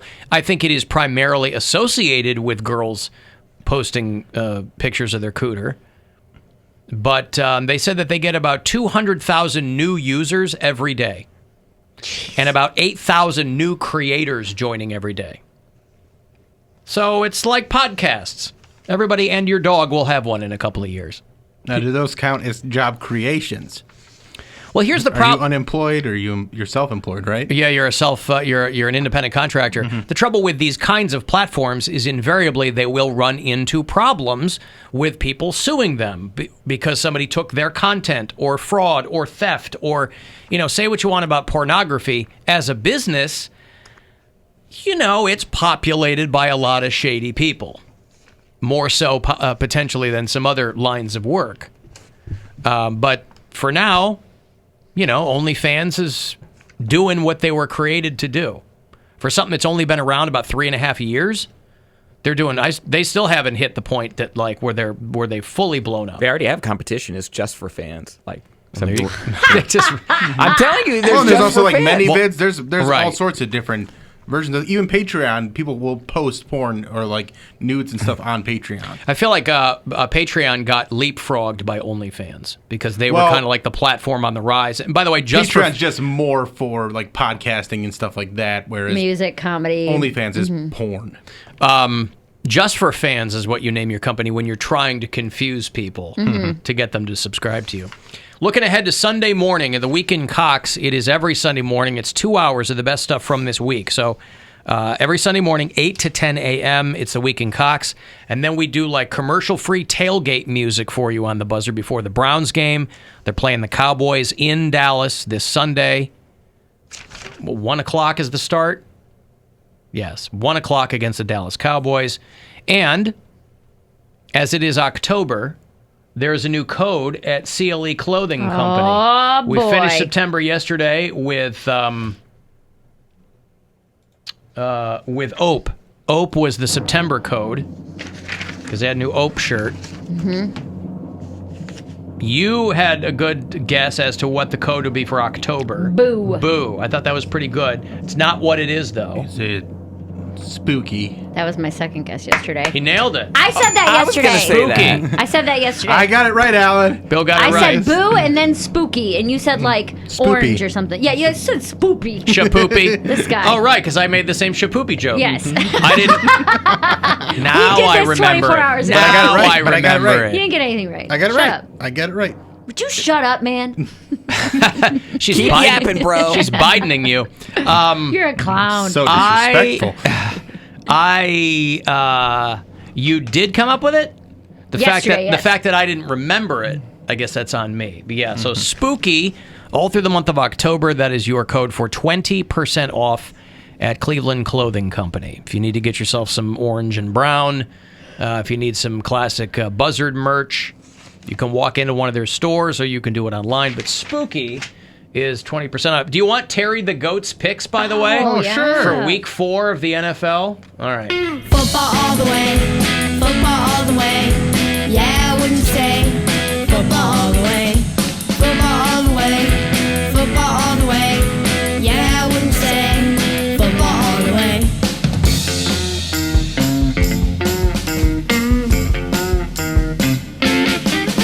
All right, so Al is our bureau chief out in Carlton, PA. He runs Marcinek Farms, and he's kind enough. Boy, the colors are changing, too. The trees look beautiful in Carlton, PA. Last year was Terry the Goat's inaugural season, and she did pretty well. And so we get a weekly set of picks, however many games she picks. It varies from week to week. This week she picked 13 games. Now, I've already removed Pittsburgh Steelers and Tennessee Titans because that's been rescheduled because of the coronavirus. Tonight's game is the Broncos and the Jets. That's Thursday Night Football. She did pick that game. She did pick Falcons, Packers. That's Monday Night Football. And she did pick Browns and Cowboys. She doesn't always pick these games. So Al sends me some video of Terry doing her thing, and then he sends me her picks. Here we are in Carlton, Pennsylvania, where the leaves are starting to change, but Terry's predictions are remaining consistent. She was 6-4 last week, and we'll see how she does this week. We are now pouring the names of all 32 football teams into the feed bucket. The teams are on the team names are on rocks, and when she knocks them out as she's eating, in her zest for eating, that's how her picks are made. That's her process. And Topping it off with some goat feed. She's got to be so pissed, Terry is now ready to go. This dude keeps putting rocks She is in my heading bucket. over to the prediction station, and her predictions will be posted on Thursday. I wonder what's in goat feed. It looked like he was putting like wood shavings in there. Obviously, that's not the case. That's just what it looks like. But so here are your picks. I removed Steelers Titans because again that got rescheduled because of an outbreak of COVID in the Tennessee Titans organization. So out of abundance of caution, they have rescheduled that game for later in the season. So here are your picks. Tonight, Thursday night football. Denver Broncos and the New York Jets. Terry picked the Broncos. Very exciting game. Everyone's really thrilled about this one. Broncos, Jets, I and the know. Broncos. Oh, boy. Anywho. Hey, maybe the Jets will, maybe they'll make it happen. Terry chooses the Lions over the New Orleans Saints. That's a tough one. That's a tough pick. She chooses the Cincinnati Bengals over the Jacksonville Jaguars. Chooses the Vikings over the Texans. I was thinking that was another game that was on the bubble, too, but That's a tough one because, Vikings they haven't won a game yet, but Texans are also struggling, so we'll see. Well, but I mean to be played. Oh, yeah. Because the Vikings Titans played the Vikings. Mm-hmm. So then Minnesota was worried, but they said that as of now, they haven't had any positive COVID tests. So Vikings-Texans is going on. Vikings are 0-3? I think so. Oh, God. That poor Fran Tarkenton. Oh, my who it goodness. is. I'm sorry? Kirk Cousins. Oh, right. Kirk Cousins. Do they still have... God. Is it Kurt or Kirk? I think it's Kirk. It's Kurt. Who was their... God. Who was the running back? Adrian Peterson? Do they still have Adrian Peterson? No, he's on the Lions now. Oh, he is? Yeah. Oh, I don't know. That's what I know. I had to pay attention more to the Lions when I was in Detroit.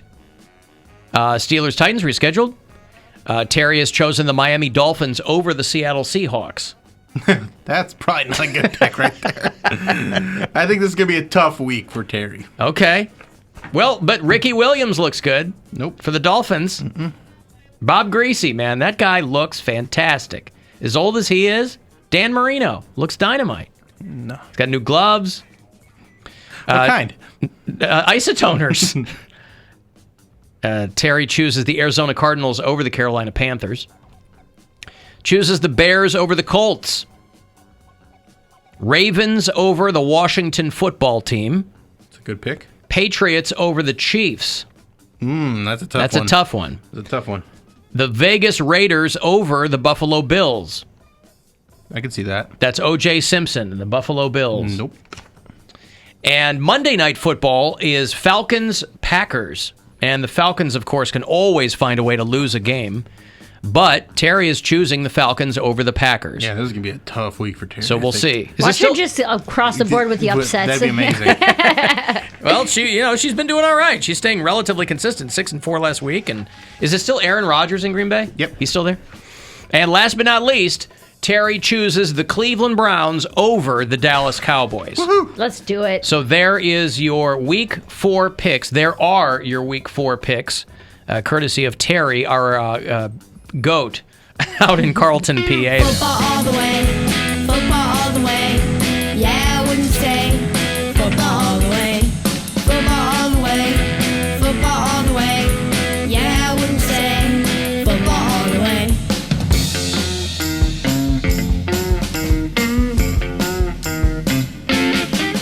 You buying those Cleveland Browns Nikes? I didn't see them. Pegasus 37 running shoe. Available today. Cleveland Brown NFL Nike Zoom Pegasus 37. Oh, whoa, that's a lot of words. That's a lot of words. Browns Yep. shoes. Orange and brown highlights. Brown's helmet logo on each side of the shoe's heel. And they come, they're $130. Oh, those are cool. Wait, They don't look bad. Yeah, they look good. I like orange as a color. wait, are they the white one?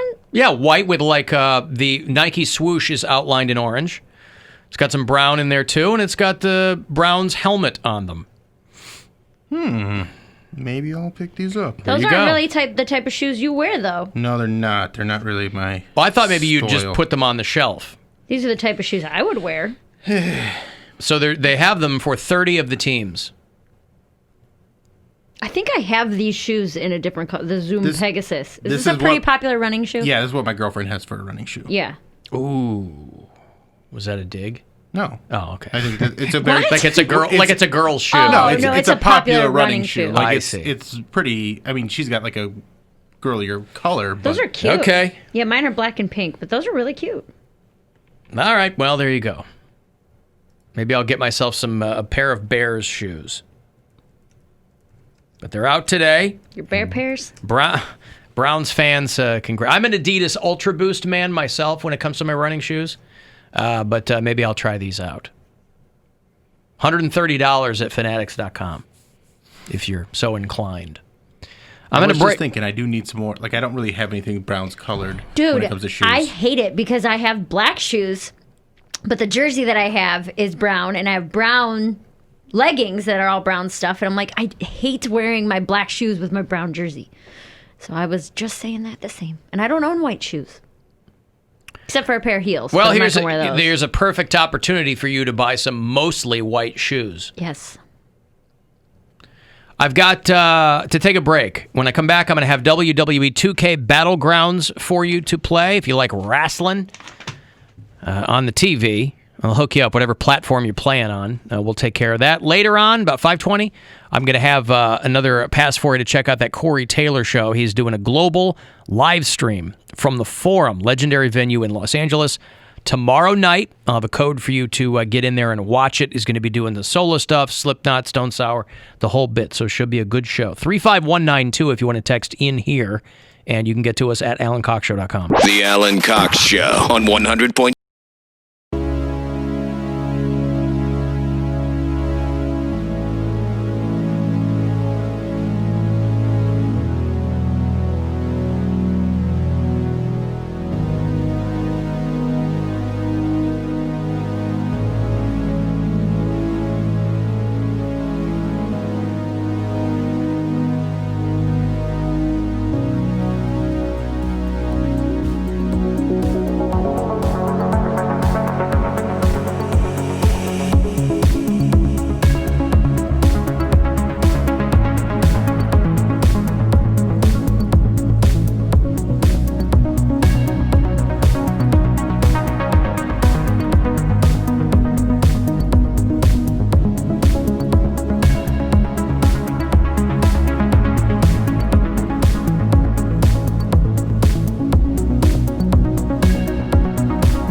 Device your pack in to play the Alan Cox Show on iHeartRadio.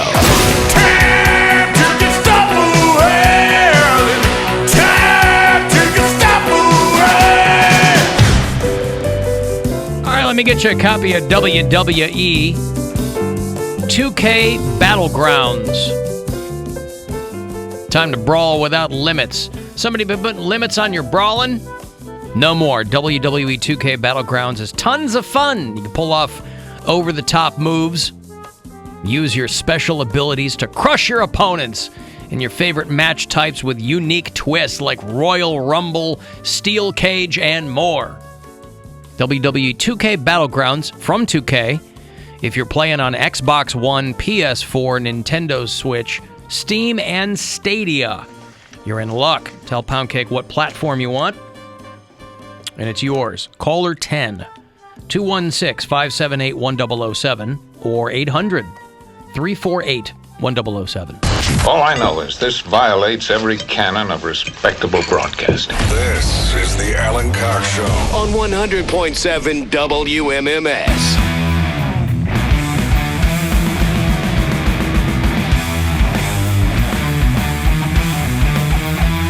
About an hour, I'll have a download code for you. Get you in and let you watch the global live stream tomorrow night. Corey Taylor of Slipknot, he's pimping his new solo album. He's doing a show at the Forum in L.A. Legendary venue. Maybe you've been there in person. It's a dynamite place to see a show, and you can watch him do it tomorrow night.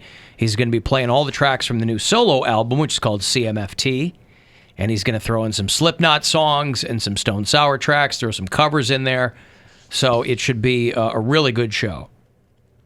So that is tomorrow night, live from the Legendary Forum in L.A., and I'll have the code for you in about 1 hour that you can win. If you listen to the show on iHeartRadio, anywhere throughout North America or beyond, tell me where, and we'll make sure that you are on our map of Bureau Chiefs. The people who check in with us from time to time, you'll see the map right over Bill's shoulder there on the live stream. Victor is a new listener in Roanoke, Virginia. Nate listens in Nashville. Mufasa is in Houston, Texas. Jason is in Las Vegas. I saw today is the 3rd anniversary of that Las Vegas mass shooting at that country music festival. That is still the biggest mass shooting in American history. 3 years ago today. That Highway 91 festival, I think is what it was called, where the guy was just up there in the hotel room picking people off. 60 people were fatally shot. That's crazy. And more than 800 people were wounded. The Route 91 Harvest Music Festival was 3 years ago today in Las Vegas. And it's still one we know very little about, like his motives or anything. Because he killed himself, right? Mm-hmm. Or yeah. Yeah, nobody, and he kind of isolated himself from everybody. Yeah. Leading up to that. More questions than answers, they say. That's right. Hey, I just heard something in the hallway, and I'm just kind of fired up about it. Someone on another station here was saying that the Proud Boys are a pretty diverse organization. They are a hate group. That's what they are. They are a white supremacist hate group. What do you care what anher radio station is saying? You I mean TAM? have to hear it in the hallways, and I just don't like that he's on the airwaves being that reckless.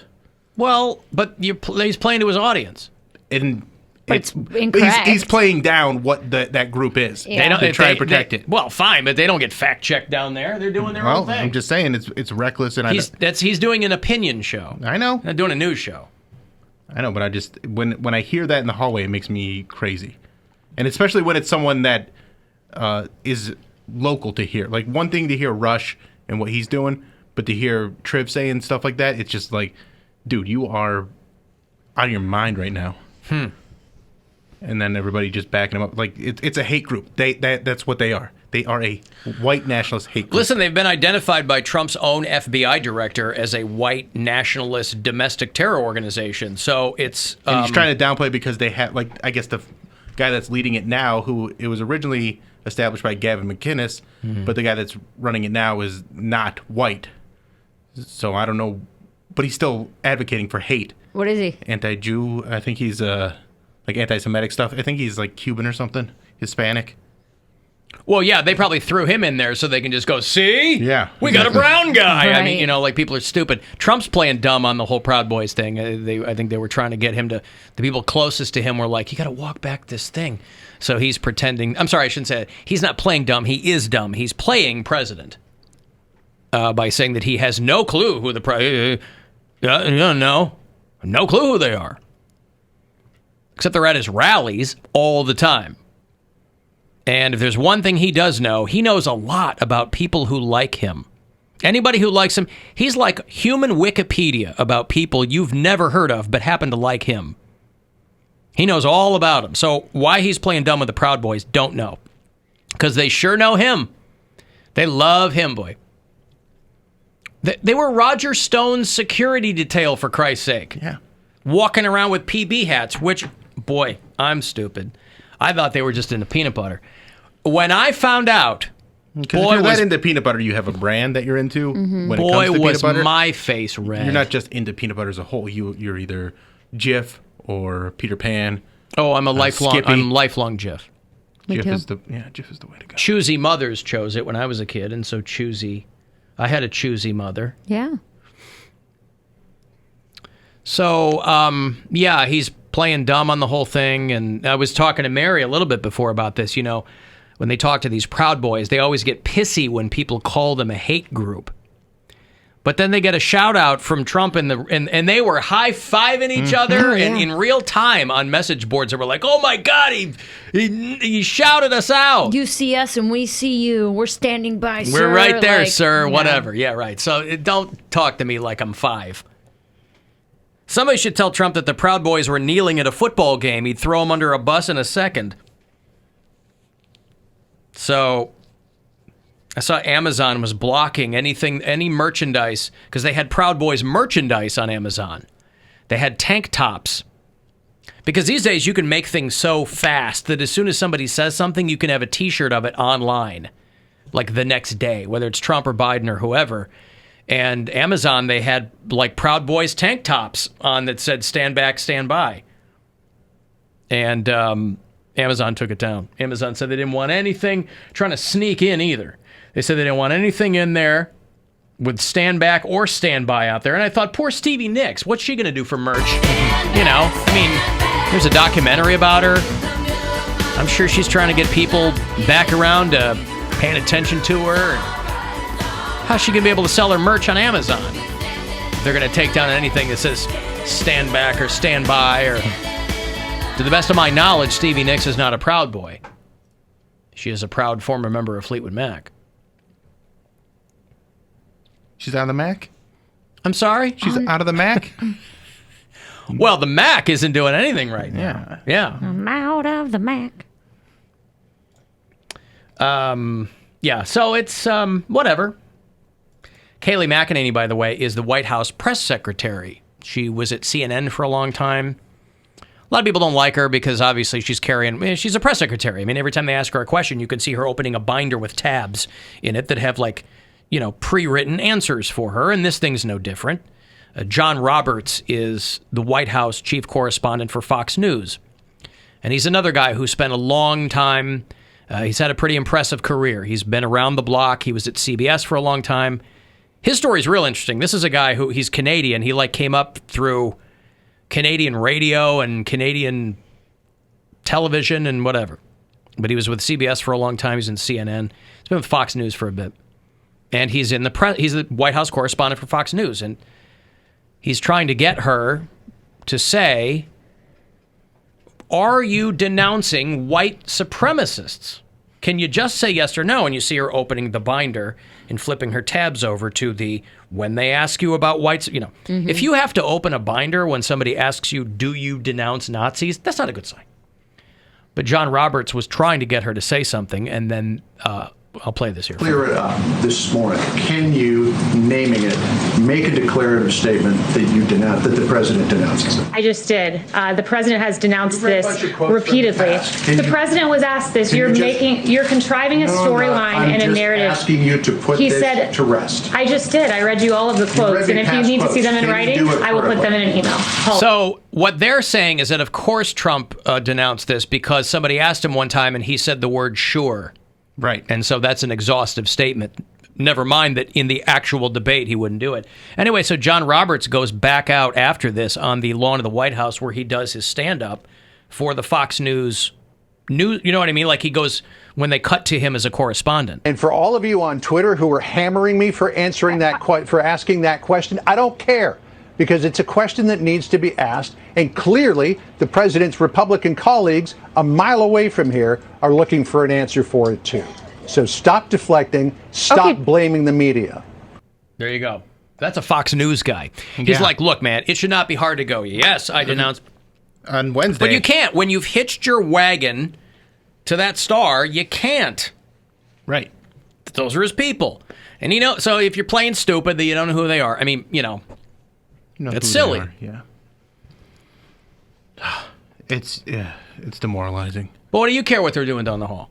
I just hearing it and knowing that people are hearing a guy with that kind of reach. That's every day. I know, but I just happened to hear it in the hall as I'm walking, and I know that this is part of our company, and I feel socially responsible to say, hey, what he's saying down the hall is not true. Right, but the people down there hate what I say every day. Right, but you're not you're not trying to... I have a bigger audience than he does. I know you do. And but what he's saying is, what I heard while I was walking down the hall was him trying to minimize what the Proud Boys are. He's just like, oh, they're just a group, these guys that want to be manly men that are like drinking organization, going with their talking points. Drinking organization. That's what... like a fraternity? Yeah. And not condemning them for the white supremacist hate group that they are. And so when I hear that in the hallway over our, on a sister station, I can't hear that and be like, he's just, it's not like him talking about how he likes Trump. This is him trying to minimize a hate group, and I'm not here for it. If he's gonna disown his own parents, you think he's gonna take crap from Triv? Hey, Dan, hello. What's going on, Jim? How are you? Hey, just wanted to call in and kind of chime in. I really, I think it's easy to denounce any kind of hate group just for the sake of hate, obviously, on both sides. But a lot of people are minimizing the Antifa on the other side, and I know not a thing, Dan. What's that? Not a thing. Not a what? I said it's not a thing. It's not a thing. Well, Antifa is not an organization. Proud Boys are a stated organization. Their motto is more violence. We need more violence. I'm not standing up for that. I know. I'm saying, but I'm devotion to accuracy. Antifa is not an organization. I got you. Yeah. I got you. Well, it seems like it is. In Portland. Well, that's different. With all that's going on there. And if you type in Antifa.com, it also takes you to Joe Biden's donation page. Yes, because I'm sure some right-wingers bought that domain and set it up. I'm just pointing out to you that when people go, well, how come he doesn't denounce Antifa? Because it's not a thing. It's a right-wing talking point. Antifa, are there anti-fascists? Absolutely, and God bless them. Everyone should be anti-fascist and anti-fascism. But Antifa is not an organization. They don't have hats that say Antifa. They don't have tattoos. Definitely seems like they are. Right, because that's what they're trying to feed to you. But Dan, I'm making the distinction between things that seem something and things that are. Right, Yeah. I get you. Yeah. And like I said, I'm kind of in the middle. Obviously, anybody that's causing violence or burning anything down or shooting anyone is not good on either side. And I wholeheartedly agree with you. I feel like it's overlooked a lot, and especially for all the listeners, it's just like I feel like we're drilled with a lot of left stuff, and not enough is being reported on. But it's not left stuff. Listen, Dan, Joe Biden kind of missed an opportunity the other night because he could have very easily said, when Trump's thrown that Antifa hooey at him, he could have very easily said, hey, guess what, man? The far left doesn't like me at all. The far left doesn't like Joe Biden. They think he's a sellout. But the far right loves Trump. Yeah, so that's your distinction. For people that were like, oh, both sides. It's not both sides. Far left Antifa types don't like Joe Biden because they think that he's another puppet of the machine. Far right people love Trump. He's their far right people. Trump is their guy. They're high-fiving over this guy. So That's your distinction right there. Yeah, no, like I said, I mean, it's hard to like Trump, but it's also extremely hard to get on the Joe Biden train. Why is that? I just simply don't know why. For someone that Donald Trump would not denounce white nationalism, white supremacy, how is it hard to vote against that? Well, that's exactly what I'm saying. It's just voting against it. It's not voting for Joe There's Biden. nothing wrong with voting against someone, Dan. That's what most people do. Most people, you know what happened in 2016? People voted against Hillary Clinton. Yeah. There were some people who really like Donald Trump. People who don't like brown people. But there were other people that were like, just can't handle a woman. Hey, just don't know about a woman. So what you've got on the one side is you've got a guy who is a literal psychopath who has no interest in the job whatsoever. And on the other side, you have an old guy who kind of stutters a little bit every so often. He stutters. So to me, I'm like, I don't in any... It's not... Okay, well then explain it to me. Well, he loses his complete train of thought almost every single time. And that's worse to you than everything that's going on the other side. No. That he loses... You know why he loses his train of thought? Because he has a lot of information that he's trying to put out, and he's trying to talk to people with facts. That's a hard thing to keep in anyone's brain. The other guy has no interest whatsoever in disseminating information to people. And he won't denounce Nazis. What football team do you cheer for? Let me just give you a little analogy. I'm trying to wrap my head around voting for Joe Biden. All right. Well, let me give you a little an analogy here. What football team do you? Without just saying I'm voting against Trump. All right. Well, we're basically voting for Kamala Harris. Again, I don't know. Well, then cares? She's great. Then you've just she's a woman and she's black. But you've revealed your real problem. Then you've told me what your actual problem is. It's not that you can't step up for Joe Biden. Most people vote against a candidate. It's very rare. People voted for Obama because they loved Obama. That was like a once-in-a-generation candidate.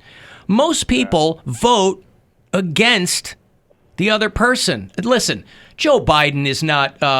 he's not a guy who is a dynamic figure. He's not a guy who's going to get people pumping their fists, but he's a smart guy. He's been doing what he does for a long time. He's no dummy.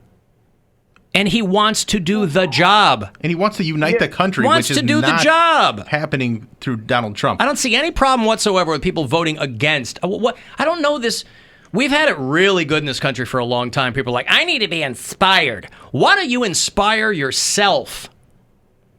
Go out and inspire yourself. But in the meantime, you're not always going to get an inspiring candidate. It's bubbling up to where it's all you hear about, and like everyone's misconstruing everything on both sides. No, everyone is not misconstruing everything on both sides, Dan. You might not like what you hear a lot of the time, and I don't either. But this everyone's misconstruing everything on both sides is patently not the case. It's just not true. All right, man. Well, I appreciate you taking. Okay, listen. Yeah, thank you, Dan. I appreciate it. Thanks. What I was going to say to Dan was, if he's a Browns fan and the Steelers make it to the Super Bowl, you know what team I cheer for? Whatever team is playing against the Steelers. All right? Because I see the Steelers as the bad guy. That's right. So I'm going to cheer for the team. Is it, when it was the Arizona Cardinals? I don't know anything about them, but I cheered for them because I didn't want the Steelers to win. You're not inspired by the Cardinals. No. You just wanted them to beat the Steelers. I just wanted them to beat the Steelers. Yeah. Trump is the Steelers, and Biden is the Cardinals. Now, who did they lose to? Let's use that one instead. Who the Steelers? I think they lost to the Seahawks. Probably. I think the Seahawks. So we'll go with Seahawks. Let me play a clip here. And then I'll go to break because I really didn't want to get on that whole thing. But Frank Luntz, I was talking about this guy the other day because he is a well-known pollster. He's been doing it for a long time. And so he's a guy who kind of does these polls of people and focus groups that are paid attention to, like during debates. He was the one that was holding the focus group where the woman from Philly said it was like watching Joe Biden argue a crackhead, right? So Frank Luntz, who is no flaming liberal, he's just a pollster. You know what I mean? He was on cable news this morning telling a story. I had a stroke in January, and he goes, I have never mentioned this to anyone, and certainly not on television, but I had a stroke in January. It was the Packers, by the way, of this year. I had a stroke in January, And I had a stroke up in New Hampshire while I was teaching my students. I was actually doing a focus group for the LA Times when this happened. And I was kept in the hospital for a week. Joe Biden was the first politician who I saw afterward. And when he was informed of what happened to me, he broke out of the line of where they shake the hands. He came over to me and gave me the biggest hug, and he didn't let go. And I know how that felt, and it changed. It's like all this weight had left me. Joe Biden is a kind man. He's a decent man. He's been through hell himself on several occasions. And so I don't like the tenor of this campaign. I don't like the ugliness of this campaign. It doesn't have to be this way. There you go. Sometimes that's all it takes. He's a nice guy. He's a nice, decent guy. Trump wanted Bernie. He didn't want Joe. Because he needs an enemy, and Biden ain't it. Right. People don't dislike Joe Biden. Just don't. He wanted Bernie so he could go, hey, he's a goddamn socialist, which he is, but whatever. For the first time in a long time, the Republicans are spending money in South Carolina, which should be normally like a sweep for them. But like, Lindsey Graham is like fighting to keep his seat. Poor Tim Scott. He's the one black Republican in Congress, and he represents South Carolina, and he's on TV going, boy, I really wish the president would say he doesn't like Nazis, but I guess this poor guy, Jesus. I mean, talk about the weight of the world on your shoulders. You're the black Republican. Okay, I got to take a break here. If you want to send me a text, 35192, AlanCoxShow.com for anything else.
1007 if you want to join us live.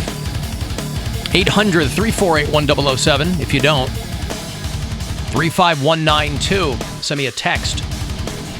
AlanCoxShow.com. Watch us there. You can grin right at us and we won't know what face you're making. And you can listen, of course, on the iHeartRadio app. If you do that from anywhere throughout North America and beyond, tell me where. I always like to hear from people. If you need one of the Alan Cox Show stickers, inside or outside of Ohio, tell me, email me. I'm happy to send those out. I just sent out another big batch. Somebody got themselves...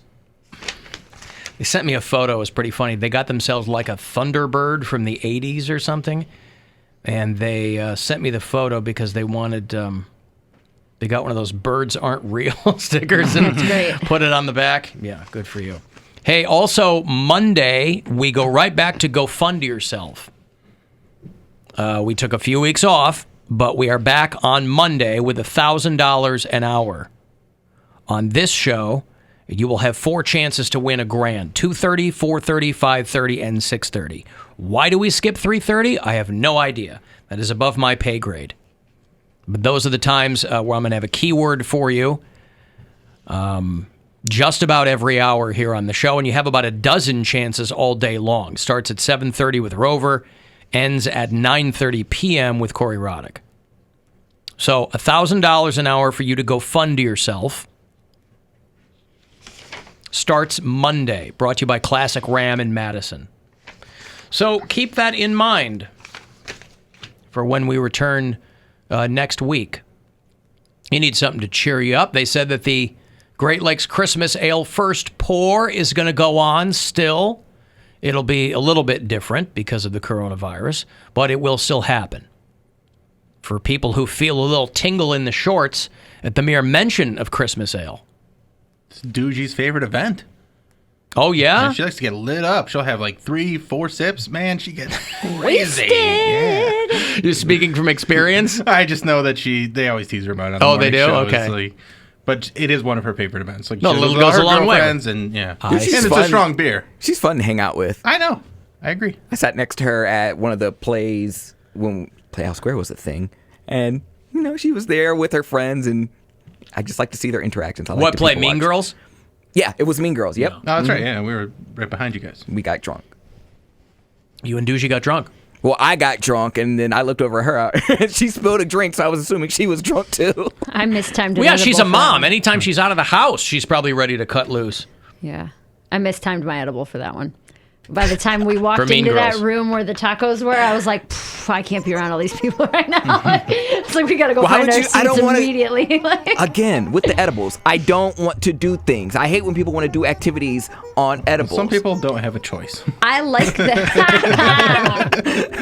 Like, I don't want to go to a play. That's not an edible activity. It is, though. When you're like Once the sitting play and starts- it's dark and everybody's quiet, there's not a lot of things. You're just focused No, on what's because I'm happening. paranoid. Because I I'll like find that. like a fly, and I'm focused on the fly the whole time. Or I'm like, I feel that I can. Well, then feel you're eating too much of the edible.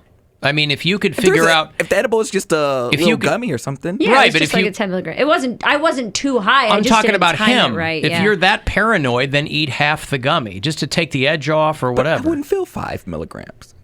Yeah, but you Wait, so you're saying if you have half, you won't feel anything, but if you eat the whole thing, you you'll eat be 10. paranoid and you'll I be didn't seeing say stars? I didn't say I would be tripping. Like, 10 milligrams is the normal amount. That's just how I am when I get high. I don't want to do things. I want to stay at home. You want to be at home. Watch a movie. I don't want to be around people because I get anxious.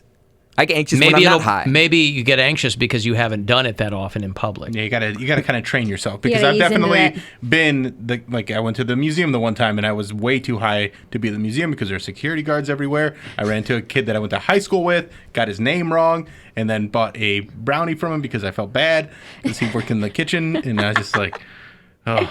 And then Why were you worried about security guards? because I was They would know, because I walked Alan. in with a water bottle and they told my girlfriend like, hey, you can have this, just put it in your purse and don't take it out in any of the exhibits. And I was like, they're gonna, and then like I kept going from like room to room and I'm like, see them talking on their walkie-talkies, nothing to do with me, but because they were talking, I was just like, they're keeping an eye on me. They're upset They think about the something's water up. bottle. Yeah. You were being surveilled. They think I'm so thirsty because I am. Everyone can tell how thirsty I am right now. Yeah, so I wasn't. I had that paranoid. The paranoia overtook the fun. I was going to say, I think that when I would smoke, whatever, right? I don't do much of it at all anymore. But when I do, I was never paranoid. I think if paranoid was my reaction, listen, there's multiple kinds of high, right? Mm-hmm. There's a laughing high. There's the paranoid high. I'm a horny high. Don't get high with me, Poundcake. But I was never paranoid. If I was, I can see why that would take the fun out of something. Yeah.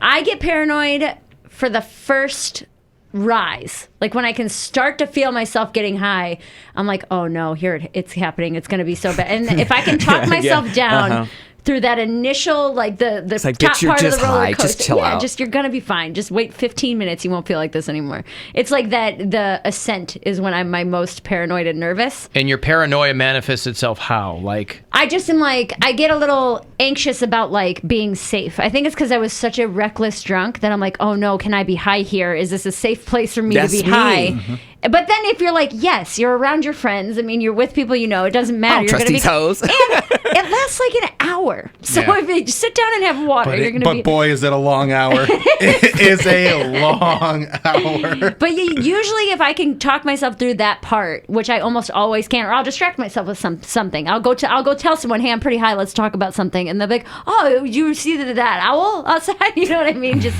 something to kind of take your mind off of it, and you'll be fine. I haven't been high since March 6th. Not even edible high? No. I took 2, but I only ate half, and it didn't do anything. Twice, because I was like, I don't want to be high by myself in my apartment. And then my boyfriend and I, one of the first dates we went on this year, we went canoeing. And I was like, okay, we're going to be on the water. This will be like a perfect place to be a little bit high. And I ate. Let's get high in a canoe. Well, because it's then it's if anything very goes chill. wrong. Well, it's so chill. We're just like coasting along. You know, freak out in a river. creek. Freak in a creek. Yeah, there you go. That was actually the strain, was Freak in a Creek. Mm-hmm.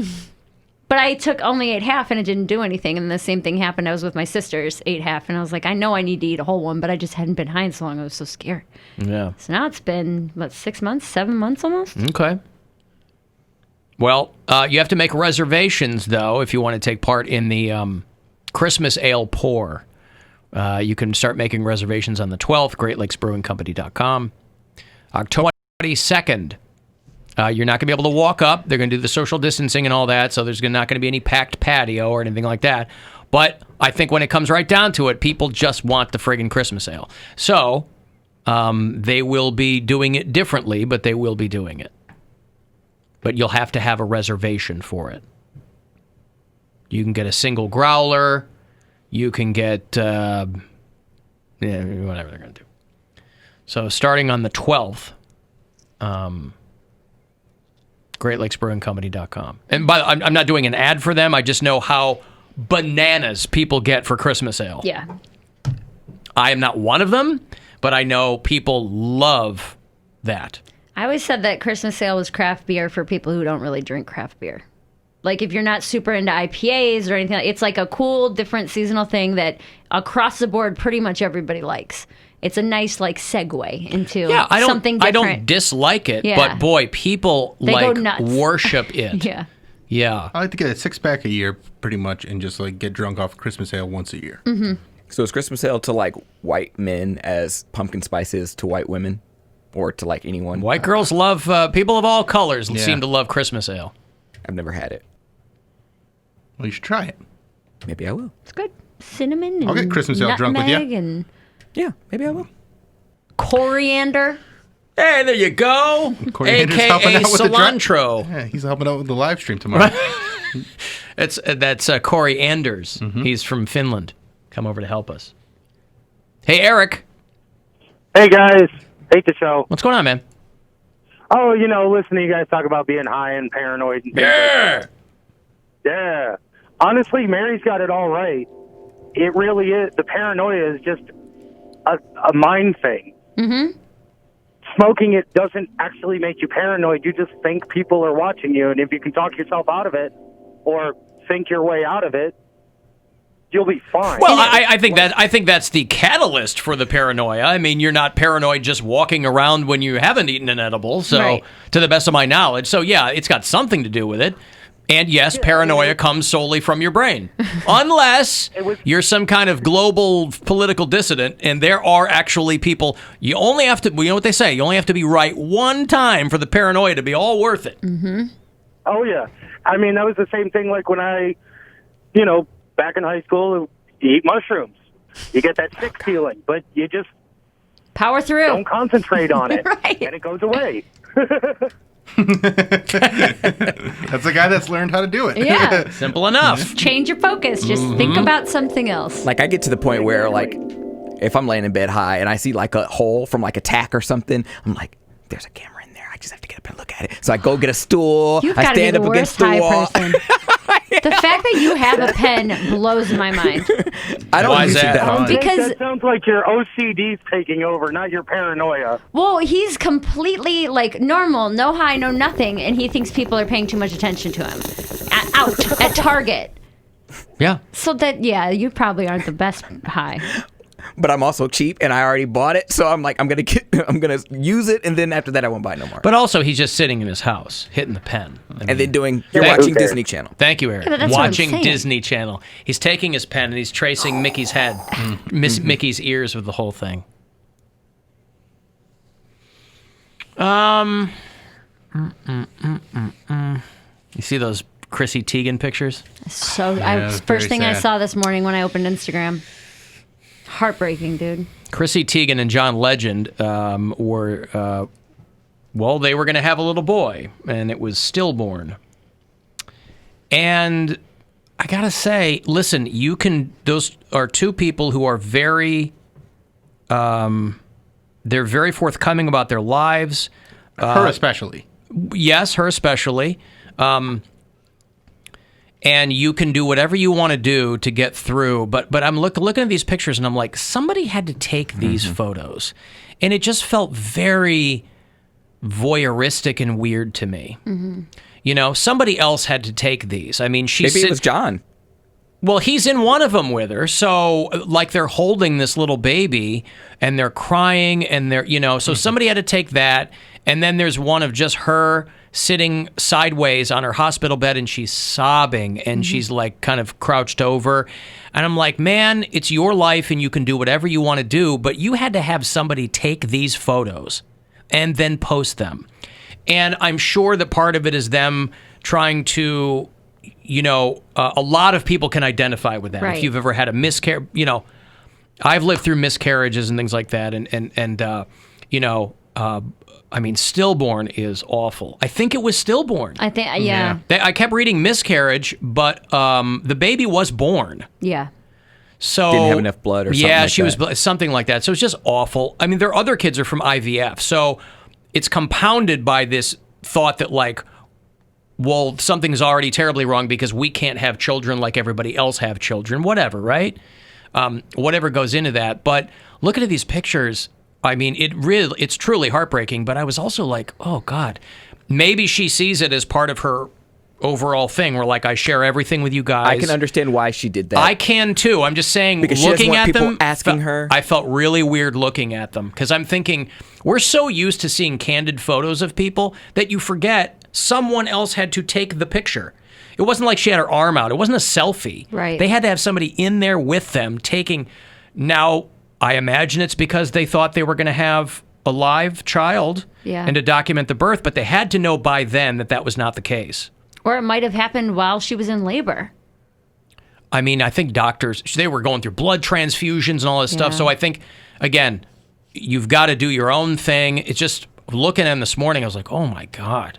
It felt really weird to look at those. Maite, I think Prince's ex-wife, they had a baby. And I think it only lived 30 days. Yes. And then it died. And she said she never went public about it. She just ignored it because she was just in utter shock. And she said she was in the store one time and a fan came up to her and was like, hey, didn't you just have a baby?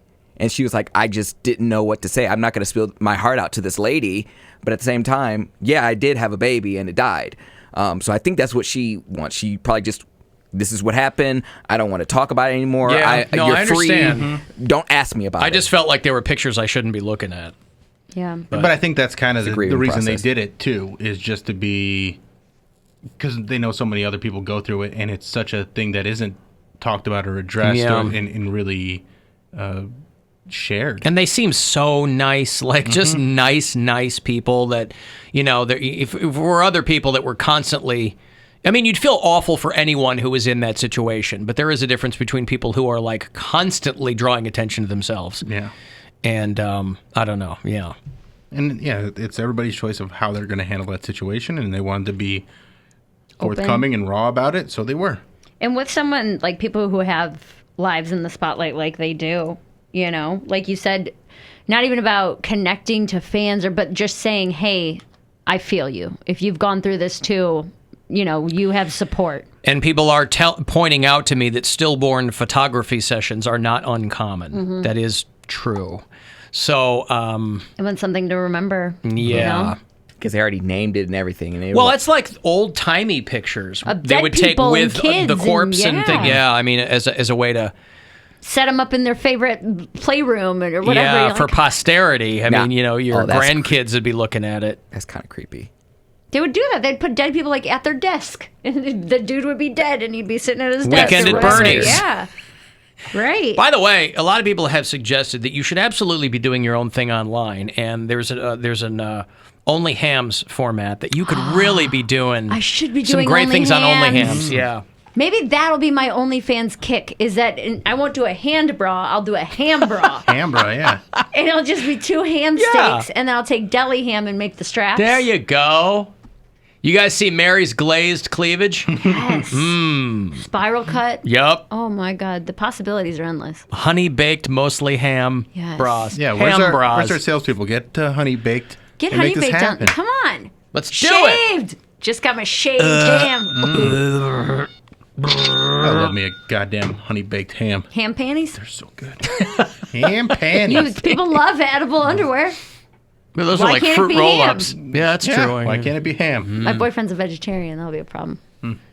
You got just one problem after the next with I this got guy, it. don't you? Yeah. He's not going to want your ham panties. Merry Christmas. I got you edible underwear. It's ham. What do you mean, ham? It's actually ham substitute. Yeah. Had you in mind? It's lettuce. It's low sodium. What's the problem? This is impossible ham. Yeah, maybe I'll do an Only Hams. Something to think about. Yeah. Alan, I get high and run hour-long meetings at work. It's a blast. Good for you. There's some people that like that. Yeah, I would never work high. I mean, listen, it's dependent on what your job is. If you've got some mind-numbing job and you can do it like that, Yeah. it would just never, ever occur to me to work high. And I never smoked until I got, I barely smoked in college, not really. But, now in my adult life, I do it more than ever. But I knew kids in high school. They would be getting high in the parking lot, smoking their bowl in the parking lot, and then go into class. Now that Listen, I know what it's like to be high. I fully understand going to school high. I never did it, but it's like I don't know how you can do that. kids How do are you stressed function? out, man. Well, I don't know. That, It's high school. I don't know that those kids were functioning their best. That doesn't strike me. I went to a vocational high school, Alan. Yeah, and you came out of it. tools You and are stuff. Exhibit A of how not everybody that comes out of a vocational high school is a straight A student. But they were working with nails and Nails, I guess hammers. There's carpenters who are high. There's construction dudes. I mean, I'm sure that there's people like that that just go don't know do their how job you- high. But it was 6 hours, and they were just I'm going to the bathroom, and I'm going to go smoke a bowl. I'm like, how? I guess they were better at it than you were. Got your drug rug on. Also, teenagers, it's cool. I'm high all day, man. Yeah, It's yeah. just pot, or what? What is that? What teenagers But they say? were baked. I took a pot. I took a pot, dude. I did pot today. Hey, James. Oh, hey, Alan. What's going on? Not too much. I was just calling about the whole stillborn photo thing because Yes. I have some, and they're one of the creepiest things I own. I don't know why I bought them, but I went to an antique shop and I asked the guy to show me the creepiest stuff he had, and they're these old pictures from the 1800s, but they actually hand paint their eyes onto the photograph afterwards. Yep. It's pretty weird. Well, you're a collector, right? Of Yeah. strange and amazing things. The oddities. Oddities. There you go. They painted the odditize right over the oddity lids. Right. Yeah, I Okay. just thought I'd share that with you. Thank you, James. Later. All right. At the beginning of that story, when he was like, Yes, I I'm like, have these, and I don't know why I bought them. You're waiting for formaldehyde I in was jars. Like, what the hell did this guy buy? Is he the one who's buying the baby Pretz from Planned Parenthood? Like, what is going on? Talk about being paranoid. He's the one-time Republicans were right. This crazy person. All right, I've got to take a break. When I come back, I'm going to have a pass for you to check out Corey Taylor. He's doing a live global stream tomorrow night, a concert from the Forum in Los Angeles. Doing stuff from his brand new solo album, doing Slipknot, doing Stone Sour, and I'll get you the log on so that you can get in there and see that tomorrow night. So we'll do that coming back. 35192 if you want to text for anything else, or you can hit us up at Alan Cox Show.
30 seconds.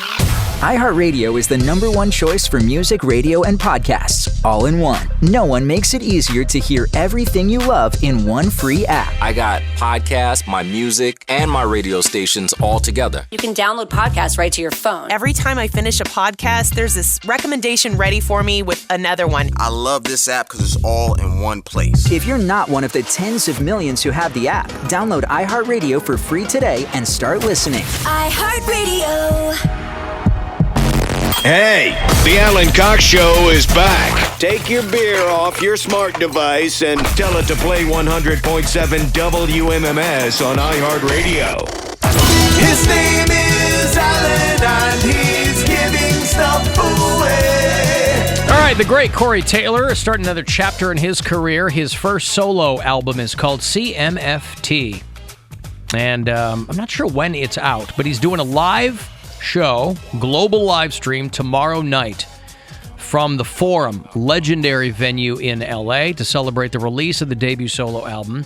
So they're going to do that front to back. They're going to do Slipknot tracks. He's going to play some Stone Sour, handful of covers. He's going to throw it all in, and you can watch it.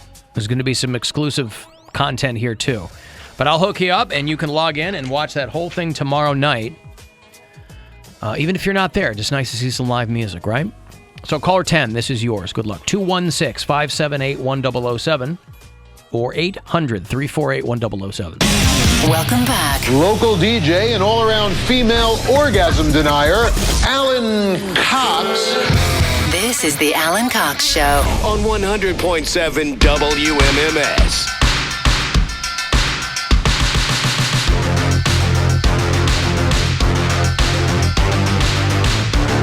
35192, want to text me. Go to alancockshow.com.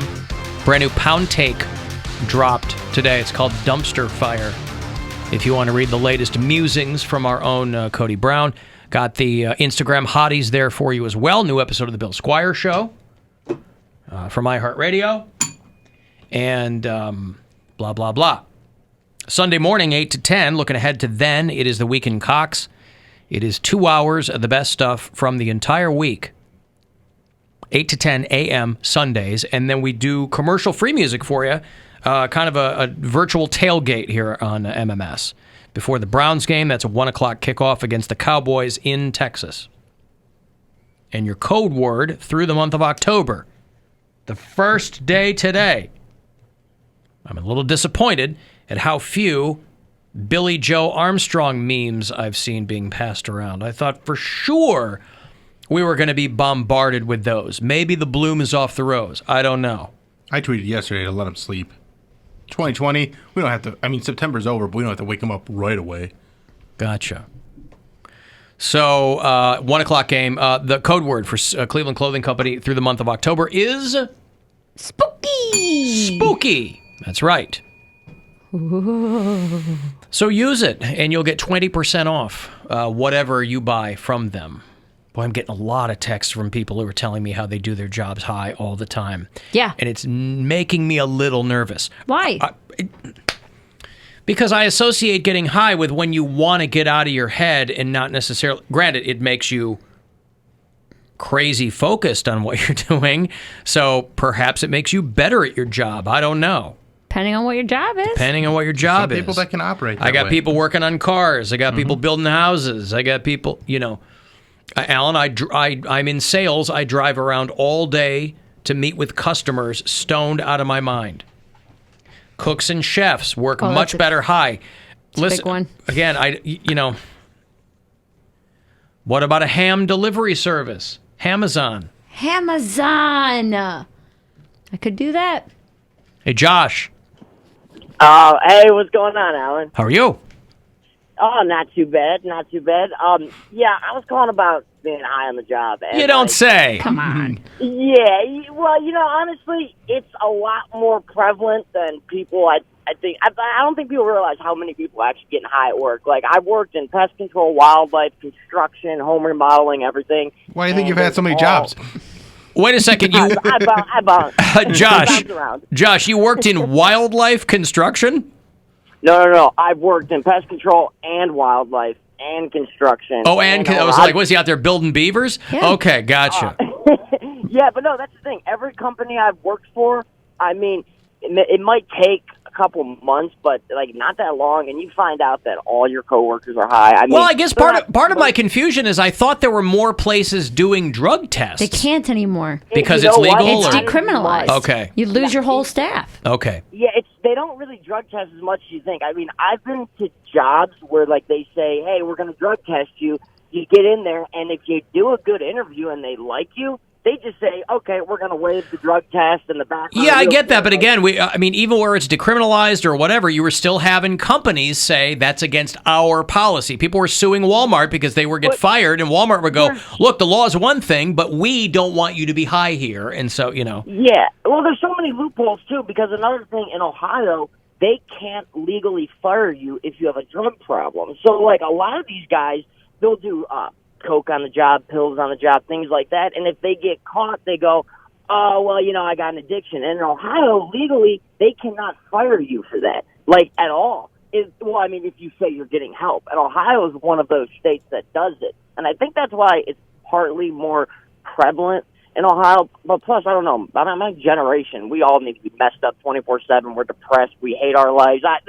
Who knows what it is? Right, understood. Everyone's crazy these days, and I think, honestly, drugs is probably one of the things keep people stable. I mean, why do you think they threw out the, out of nowhere, they're like, "Oh, we're going to throw on the bill for the elections this year, legalizing pot," which they didn't even talk about that all year, and then they just threw it on like a month ago out of nowhere. And I think they think, like, hey, if we legalize pot, maybe people will calm the hell down. Maybe the riots will stop a bit. I don't know. Like, I feel like they're just doing that just to maybe please everybody, make them happy. I don't know. But, like, that's the thing. Like, with the pot coming up out of nowhere, I mean, it just shows. I mean, so many people, I mean, and I'm not saying they do drugs and they're doing a bad job. The sad thing is, when they don't got the drugs, they do a terrible job. It's almost like a lot of people just need it to function to get through the day. I'm not saying it's a good thing at all, but it's one of those things, my generation, I think that's just how it's going to be. I mean, you see how out of control the opioid, I can't talk. But yeah, the epidemic. Thank you. All of that going on. I mean, drugs are just so normalized in our society, I guess, that it's just, and the thing is too, it's like people don't really care as much. Like when I was growing up in the 90s, it was a big deal. Like,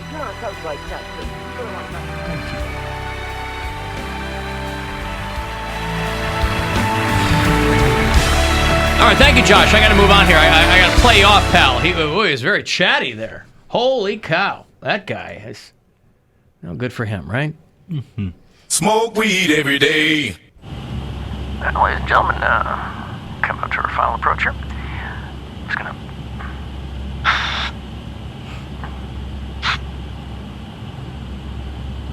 making our final approach.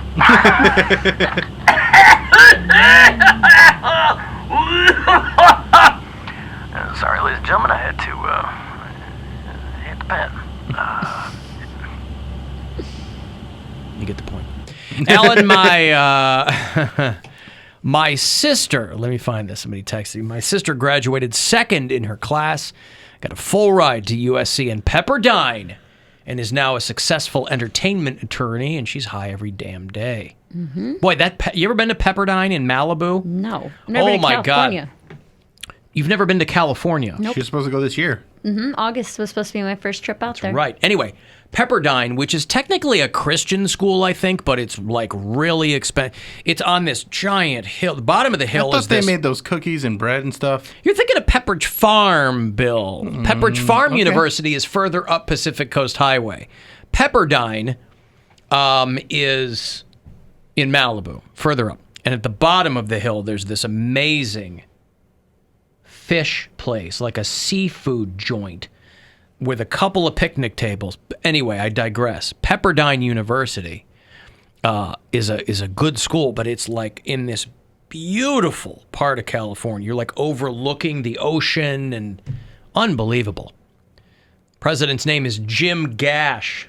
Mm-hmm. Which, I like a small school. There's like 7,000 students.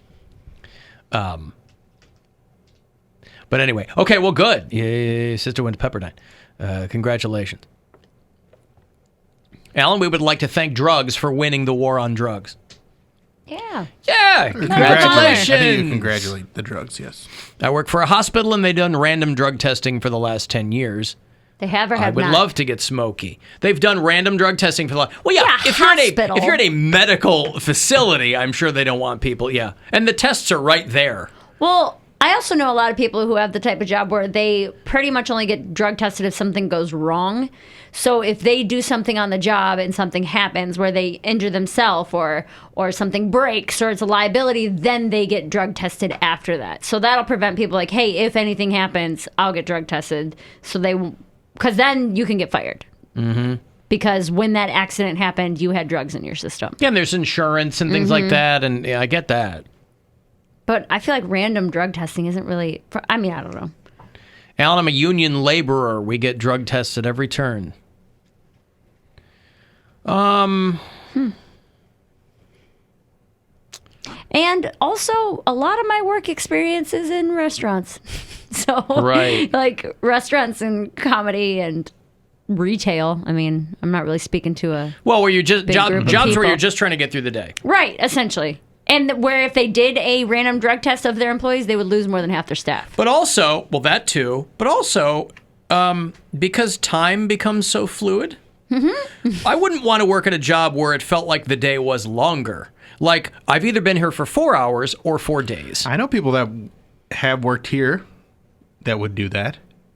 People that were, I don't want to name names, but in production, and they were good at their job, and they get high, and it would be because of what they were doing. Well, they that's could a just, like, creative. lock in. That's Yeah. a creative thing, though. Right, and they can just kind of be Talk in their about thing. somebody, scanning pants at the J. Crew. Yeah. That's not a day that you want to be longer. But sometimes you can zone out and you're just scanning you're doing like Cody's job. You're impacting, you're folding jeans in the back, and you're like, damn, it's been 3 hours already. Like, because you're not paying any attention. Just kind of listening to music, doing what you're doing, Bro. Listening to your spooky sounds of like Halloween CD. Yeah. Just like folding pants. Like,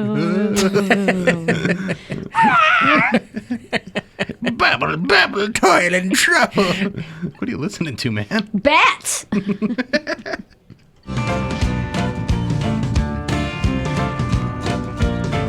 Owls hoo at the witch's boo and the sound of the wind in the trees.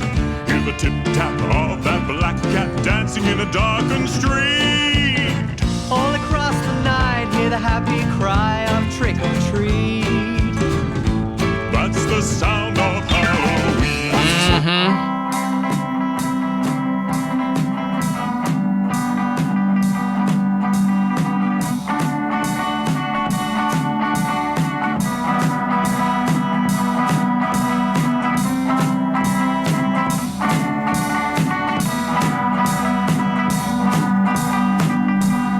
It's Halloween, it's Halloween, it's time for scares, it's time for screams.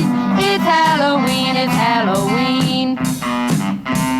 The ghosts will spook, the spooks will scare. Why even Dracula will be there. It's time for games, it's time for fun. Not for just one, but for everyone. The jack-o'-lanterns are all lit up. All the dummies are made and stuff.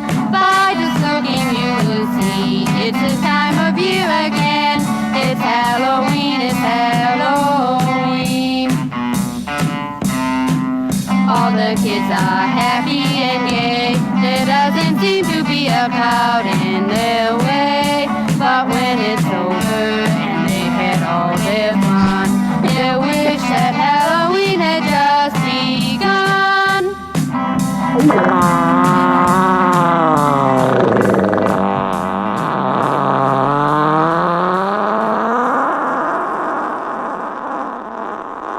Now that's a ghostly, terrifying Whoa. sound. Oh, my goodness. Oh, gracious me. Yeah, go play you Cody's put- favorite pop band doing Nightmare Before Christmas. I don't want that one. Punk band? Which one did you want?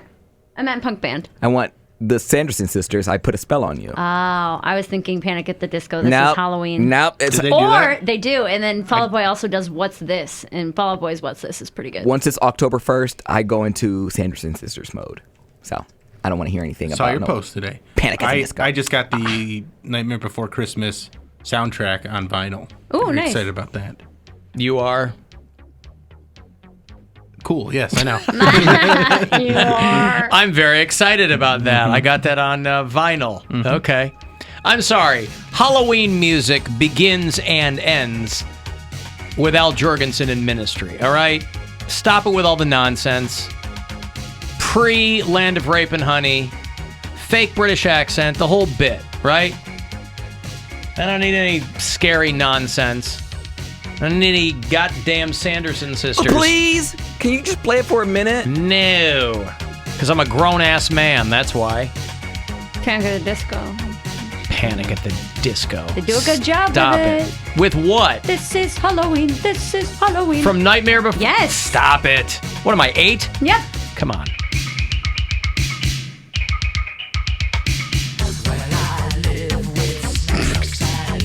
You might learn a few things around here, Poundcake. You won't end up thinking that Panic at the Disco is the greatest punk band to ever live. You might not go, who, when somebody mentions Pearl Jam. Who? Son of a bitch. AC/DC released a new teaser, by the way. Brian Johnson's back in the band. This guy, there was a big to-do a couple of years ago because they said Brian Johnson was going to have to leave AC/DC because he blew his voice out. And Malcolm Young died, and they are teasing new music. Yes, for those about to rot. I mean, I have a feeling that they're going to have to put a lot more reverb on Brian Johnson. They're going to have to manipulate his voice in some way. The guy is north of 70, I think.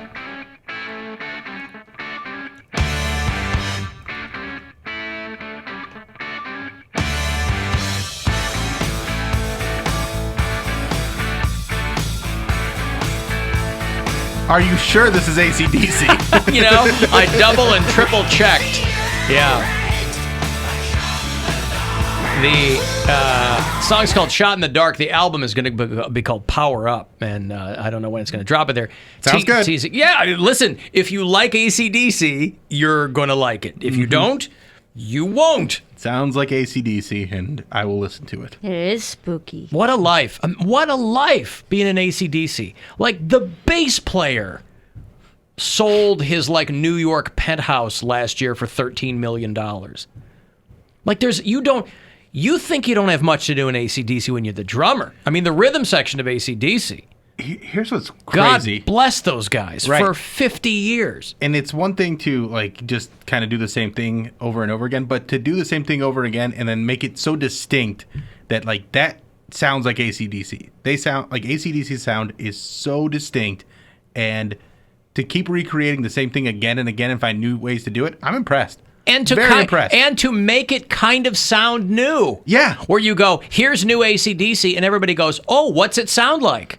When you know what it's going to sound like. You know what it's going to sound like, but it doesn't sound like... You know it's AC/DC, but it's not an AC/DC song you know right off the bat, but you'll know it in a week. Yeah.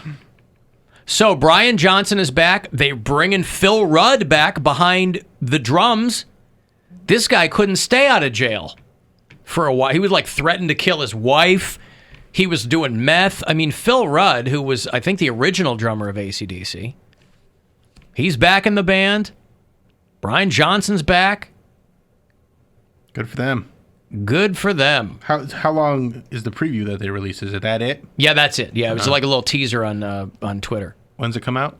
Doesn't say. Yep, they're just letting people know. Because it had been a rumor for a while that... Because after the announcement that Brian Johnson was going to leave a couple of years ago, then they were talking about, well, who's going to replace him? But I think they kept kicking that can down the road because they were like... The rumor was that Axl Rose was going to join AC/DC. I think he might have gone out with him to do some shows. But yeah, he took over for the live shows for a while. Yeah, that's what it was. Yeah. But they were like, they wanted Brian Johnson. And when you're tearing your voice like that night after night, Brian Johnson's one of the richest guys in music. He's worth $65 million. just from singing those songs. God bless them. You get to go out there every night, play the same few chords.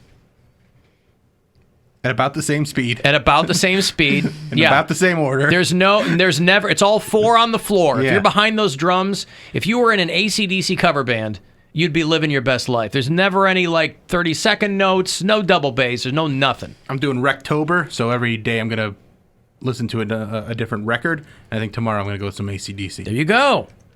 What are you going to do, Back in Black, or are you going for Bon Scott? I think I'm going to go for Back in Black. Okay. I thought Rectober would be closer tied to King of Plop, but I thought it was going to be that every day he was going to spotlight a new Black Angus roast beef sandwich. No. Anyone? But I guess not. I'm a Wendy's guy over here. Pretzel buns. That's what we're doing.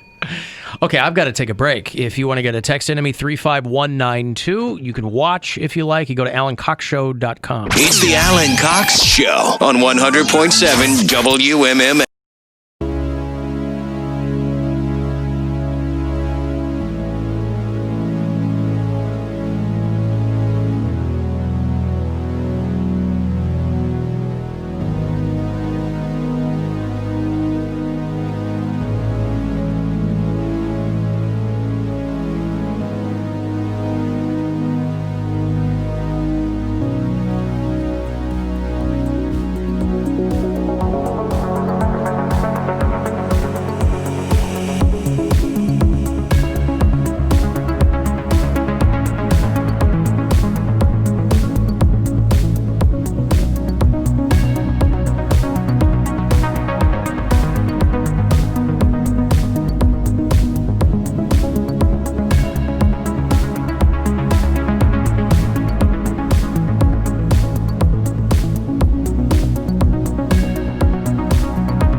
Oh, and the breaks. Home. You guys, every break, you guys scurry out. Are you like going to a closet to make out, or what Yeah. are you guys Yeah, doing? that's what we're doing. That's what we're doing. Congratulations! I knew you Why'd crazy you have kids to were call gonna. it out on air, though? I know you crazy kids were gonna make something happen. Once he started talking about that ham bra, he was all in. Dude, the ham bra, the AC/DC. It did it. Whew. Yeah. I go to the break room. We're playing pool. Play pool, and then we were just right now looking at Poundcake's podcast art because he's moving forward on that. Oh. So we're very excited about that. So yeah, we were looking at some specs.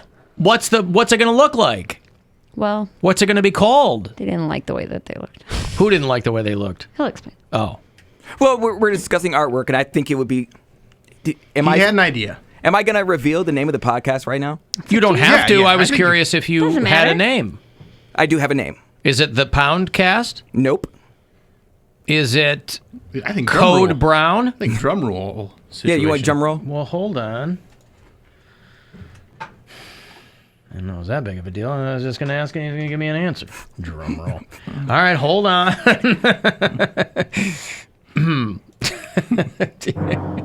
It better be good with a drum roll. I don't just whip out drum rolls for just anything, Bill. All right. Just most things. Just most things.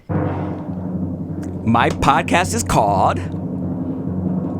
The Poundcake Podcast. Jesus Christ. You know what? Suck me in, and then you could all the creative people around here, and you couldn't come up with anything other than the Poundcake Podcast. Poundcake. He had a different idea. Why are you going to call it the Poundcake Podcast? Because it's my take on life. He had a different idea. What was your first idea? I don't want to say it because it's not. The we're not moving forward with okay. it. The I don't wanna Poundcake Podcast. Yeah. Is it going to be referring to the Pound Takes? No. But Pound Take is already a thing. So if you were to call it the Pound Take Podcast, that would imply to me, you know how some people, they have a podcast, and trust me, we've got them all on iHeartRadio, apparently. There's so many goddamn podcasts that people have podcasts now critiquing other podcasts. That's how you know we've hit peak podcast, right? I got screwed. I was looking for, I can count on one hand the podcasts I like. And I was looking for one of them, and I started listening. I go, who are these chicks? Because it had the same artwork, but just a little different. And I go, oh my God, these girls are talking about another podcast. Yeah. Their podcast was talking about what they did on this other podcast. There is a podcast, completely separately from these two. There are podcasts where people go over episodes of shows that have been off the air for 15 years. Yeah. Join me for my podcast where me and my co-hosts talk about episodes of The Sopranos. Like, Jesus There's Christ, that podcasts show's for been... everything, yeah. I mean, there really is. So, okay, so the Pound Take Podcast. What was the other name going to be? I don't know if I really want to say it because it's failed. For what? But then it's in the dustbin. It's not going to be used. I wouldn't say it failed. Oh, the one that was in the email? Yes. Oh, that was silly. What one was in the email? P and Oh yeah, the P. Yeah, the that P&P. nobody would get that. Like, you want people to like, you know what I mean? Like, you want to grab people. Yeah. Well, that plays into the artwork as well. He had an Okay, idea. when is it? When is this going to premiere? Well, we're still working out the workout we're still working out the artwork, so I don't know yet. I liked everything that I saw as far as the artwork. The artwork that I saw, I liked, except for the book. Yeah, so I had an idea. I thought it would be fun because I'm an open book and the Pound Take is going to be my take on life, my rules to life or whatever. So I was like, okay, maybe the K in the Pound Take could be like a book, and then the one thing open, and then it kind of looks childish, and it's my fault. I thought it would kind of look cooler, but okay. I don't think it hit. So I'm just going to do the regular lettering. It's misleading. It's misleading because I don't want them to think that it's Poundcake's book You club. don't want people It's to not. think that you read, right? Well, I don't read, and this is... Well, that's what I'm saying. You don't want people thinking that you're... This podcast is not about that, but I just thought it was going to be like, bitch, I will read you for filth. But then again, I want to draw. So yeah, again, if you're... That's kind of my point with the whole so much P&P thing. infer. Like, nobody's going to get slang that you're throwing at them. You just have to kind of... To draw people in, it's got to be pretty... You don't want to get too clever or nobody's going to get it. You can bury your message by trying to be super clever. Well, then that's why it was a draft. So we're going. Now, through. I would have liked a Poundcake book podcast. I would Still listen on the to. table, you can have more than one. I would. Okay. Well, maybe that'll be ours, Cody. We can read the mystery thriller books and Figure 'em out. The figure it outs. The figure 'em outs. We'll read the figure it outs, and then we'll have people write in their synopsis and thoughts and answer questions. But we'll be the main hosts of it. But I'll be asleep half the time. You can't be asleep. You have to participate. The pound wake. Right, and the trick is you have to figure out, there are prizes if you figure out which half of the podcast he's going to be asleep for. Can I do Spark Notes on this podcast? No. Okay. But it can have a book in the artwork. Hey. Hey. Alan, why can't Jim Brewer go out with ACDs? I love Jim Brewer doing Brian Johnson. There's nothing I love more than that. It's a classic bit by now. It's old. It's old. It's like Jim Gaffigan's Hot Pockets. Mm-hmm. But anytime he's on, like if he's on Stern and he's doing Brian, it's so, because he knows these guys. He knows Brian Johnson, so he'll just do Brian Johnson's voice. Hello, me boy, that kind of thing. But the classic Jim Brewer hokey pokey AC/DC bit is hilarious. He's done it, you know, when concerts were a thing in the olden times. Billy Joel had a monthly residency at Madison Square Garden.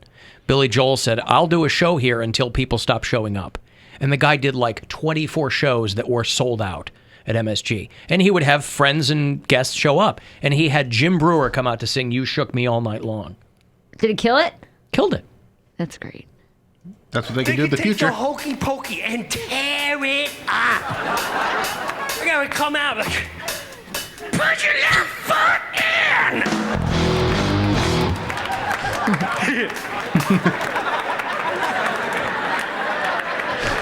Ooh, put your left foot out. Put your left foot in. Can you shake it? Shake it. Shake it all about doing the hokey pokey. I mean, I would think Jim Brewer would just like, his eyes would explode from his head. That's incredible. Just to have that kind of range with your voice, to be able to do so many fun things. Yeah. So jealous of it. And the guy who used to, a comedian by the name of Paul Bond, I don't know if you've ever met him or worked with him. He's the guy that plays guitar in that band, but he's a comic too. So what a great gig. Like you're opening for Jim Brewer and then you go back and start playing with the band. Right, yeah. That would be a lot of fun. Hey, Germary?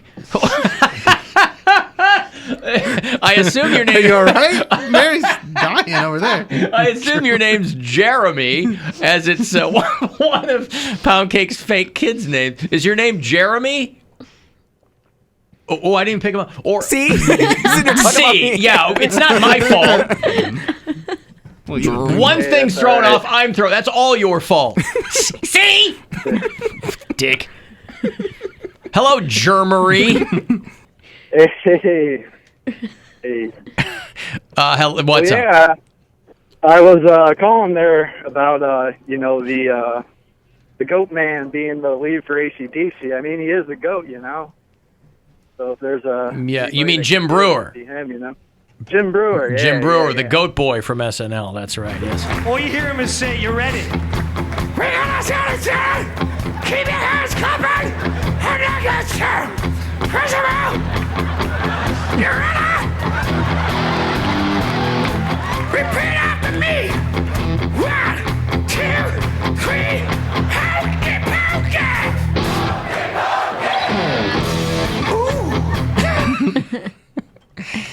So, yes. I saw him so many years ago at Hilarities.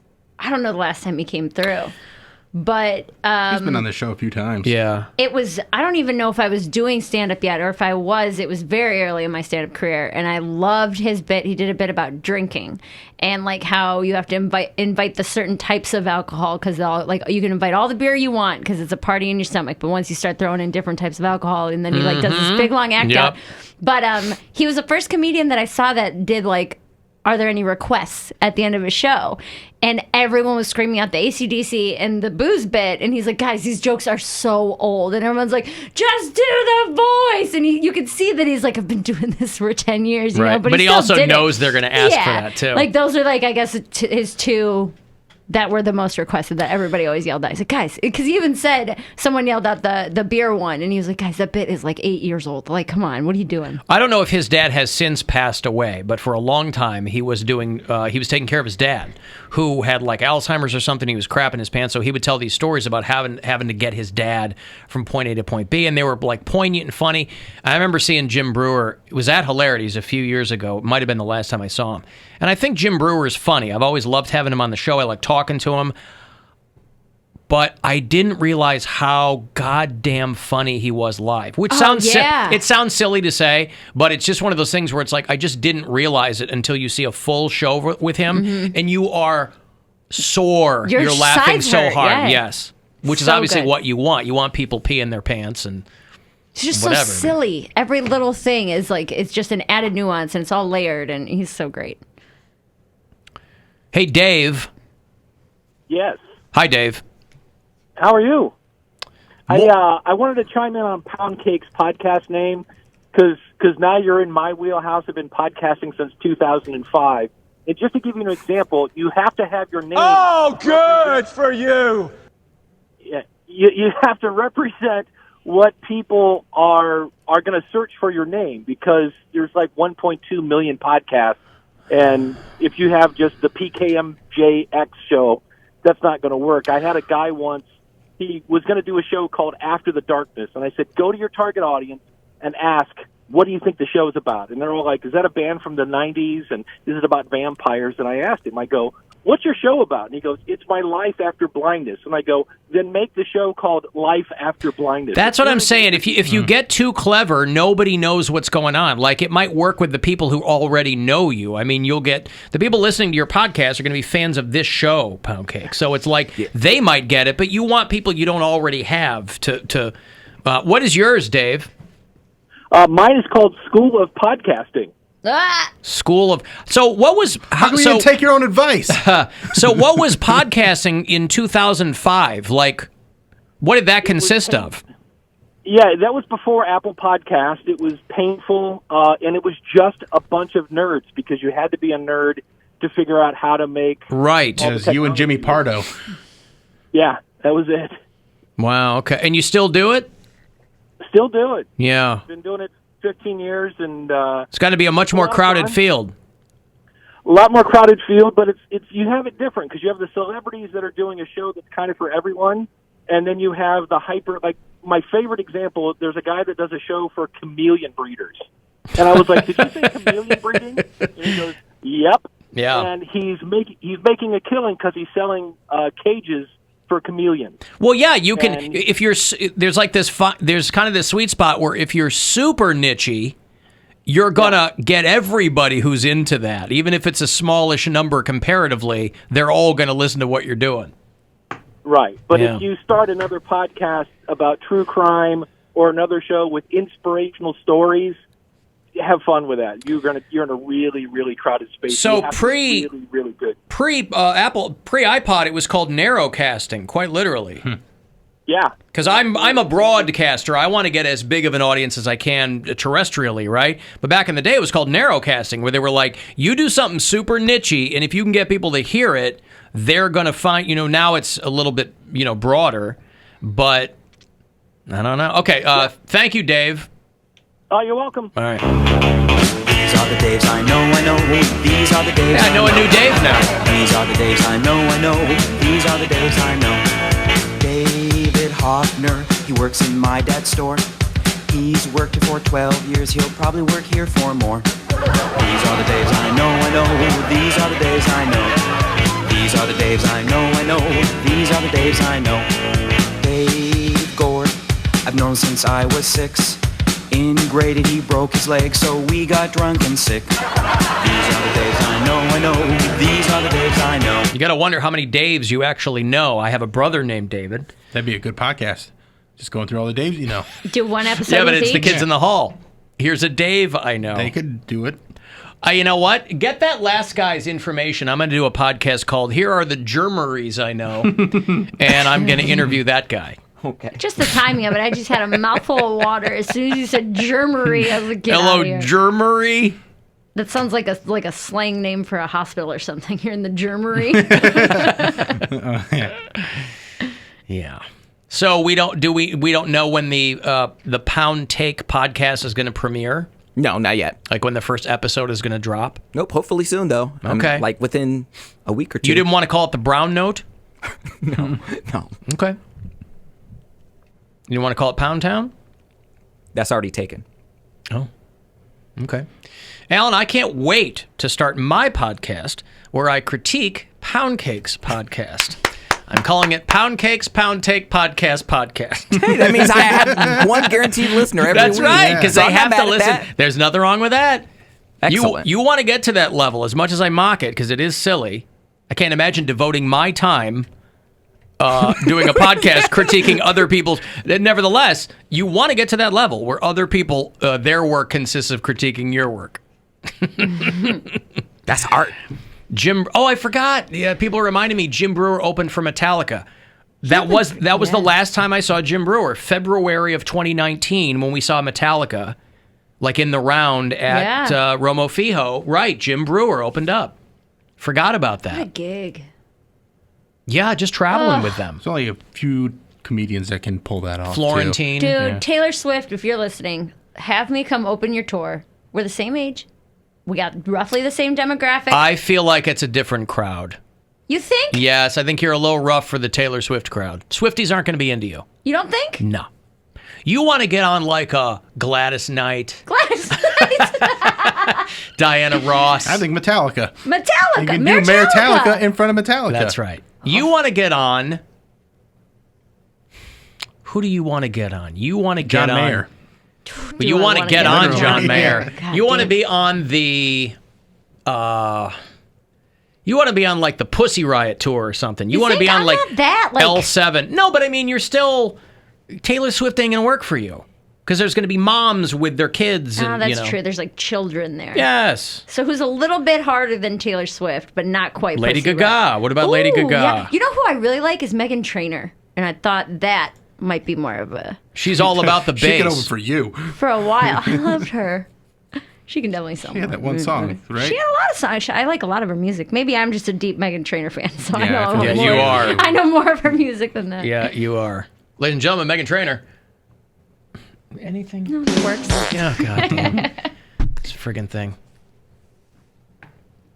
I've opened for country artists before, and it has not gone well. So probably gotta nix that. And idea. you're a country music fan. I Are you am. talking about Country Jam? I am. Bill and I were on the same show. Yeah. Not fun. But that's just not a good setup. But that's also because in Brewer and Florentine have said the same thing. Like, even if the crowd knows you and likes you, they're still there to see Slayer. Yeah. Right. Like, Florentine's going to be on the show next week, and we always, screw around with that kind of stuff. We'll do, like, Riff King or whatever. Right. Because he and I love a lot of those same old metal bands. But, yeah, even if people love you and think you're funny, they'd be front row at your show. But when you're opening for a band... It's just a different vibe. Mm-hmm.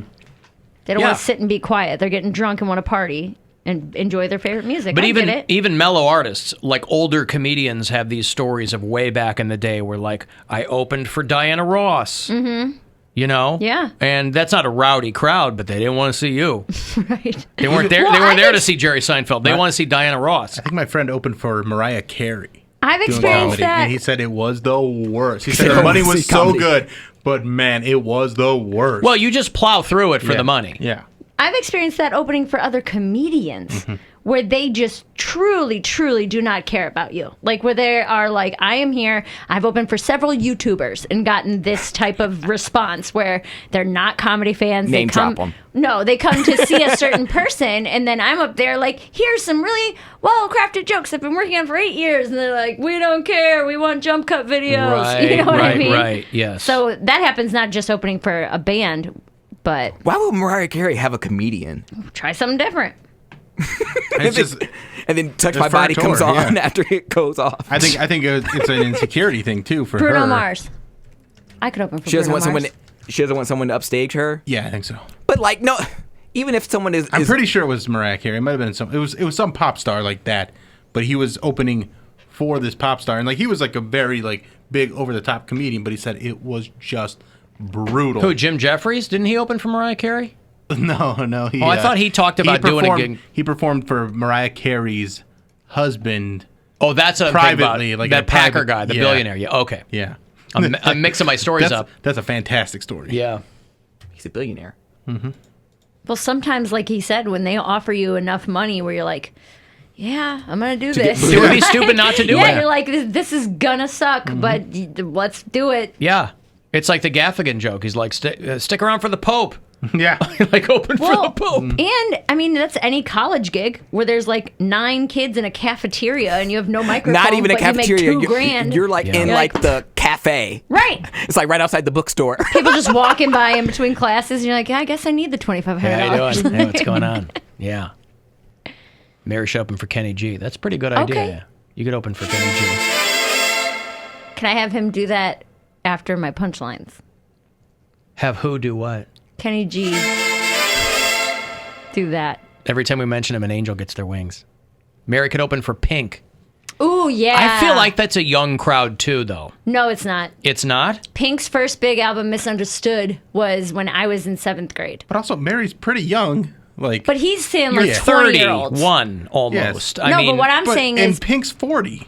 Pink would be right. actually I'm not talking about the artist. I'm talking about the crowd. I don't think that's as young of a... Not like Taylor Swift. Well, no. Pink is like girls that are probably my age, a little bit younger, 25 to 35. And Swifties are from like age 35 down to like 22. Yeah, those are the moms with their daughters. No, there's plenty of Swifties that are older than her. Huh. But to Alan's point, Taylor Swift is going to have a lot more 14-year-olds than Pink would. I don't even think she's cracking the 14-year-olds like she used to, though. Yeah. Because they're 30 now. Because they're 30 now. Because she's been around for a long time. Pink, whoever texted in Pink, that's a good match. And I'll message her on Instagram. About Halsey.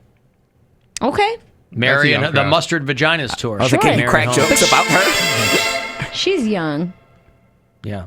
I had a couple of people hit me up. They were very upset. They thought it was very misogynistic of Poundcake to call her mustard vagina. And I simply replied to them, we are unable to say unequivocally that she does not smell like mustard. So it's not really misogynistic. I mean, we don't know what she smells. He's merely speculating. And unfortunately for her, he could be spot on. I like mustard. We don't know. too. I do too. Especially when it's got the little seeds in it. Yes. Ooh. You just go And in there with a Stone Ground. pretzel stick. There you go. What about Katy Perry? Katy Perry? You could be some young man's teenage dream. Oh. Yeah, I like Katy Perry. All right. She's had a kid, though. She has had a kid, yes. So I think Pink's had kids, right? Yeah, but they not both recently. had kids. Pink's probably so more it's more likely.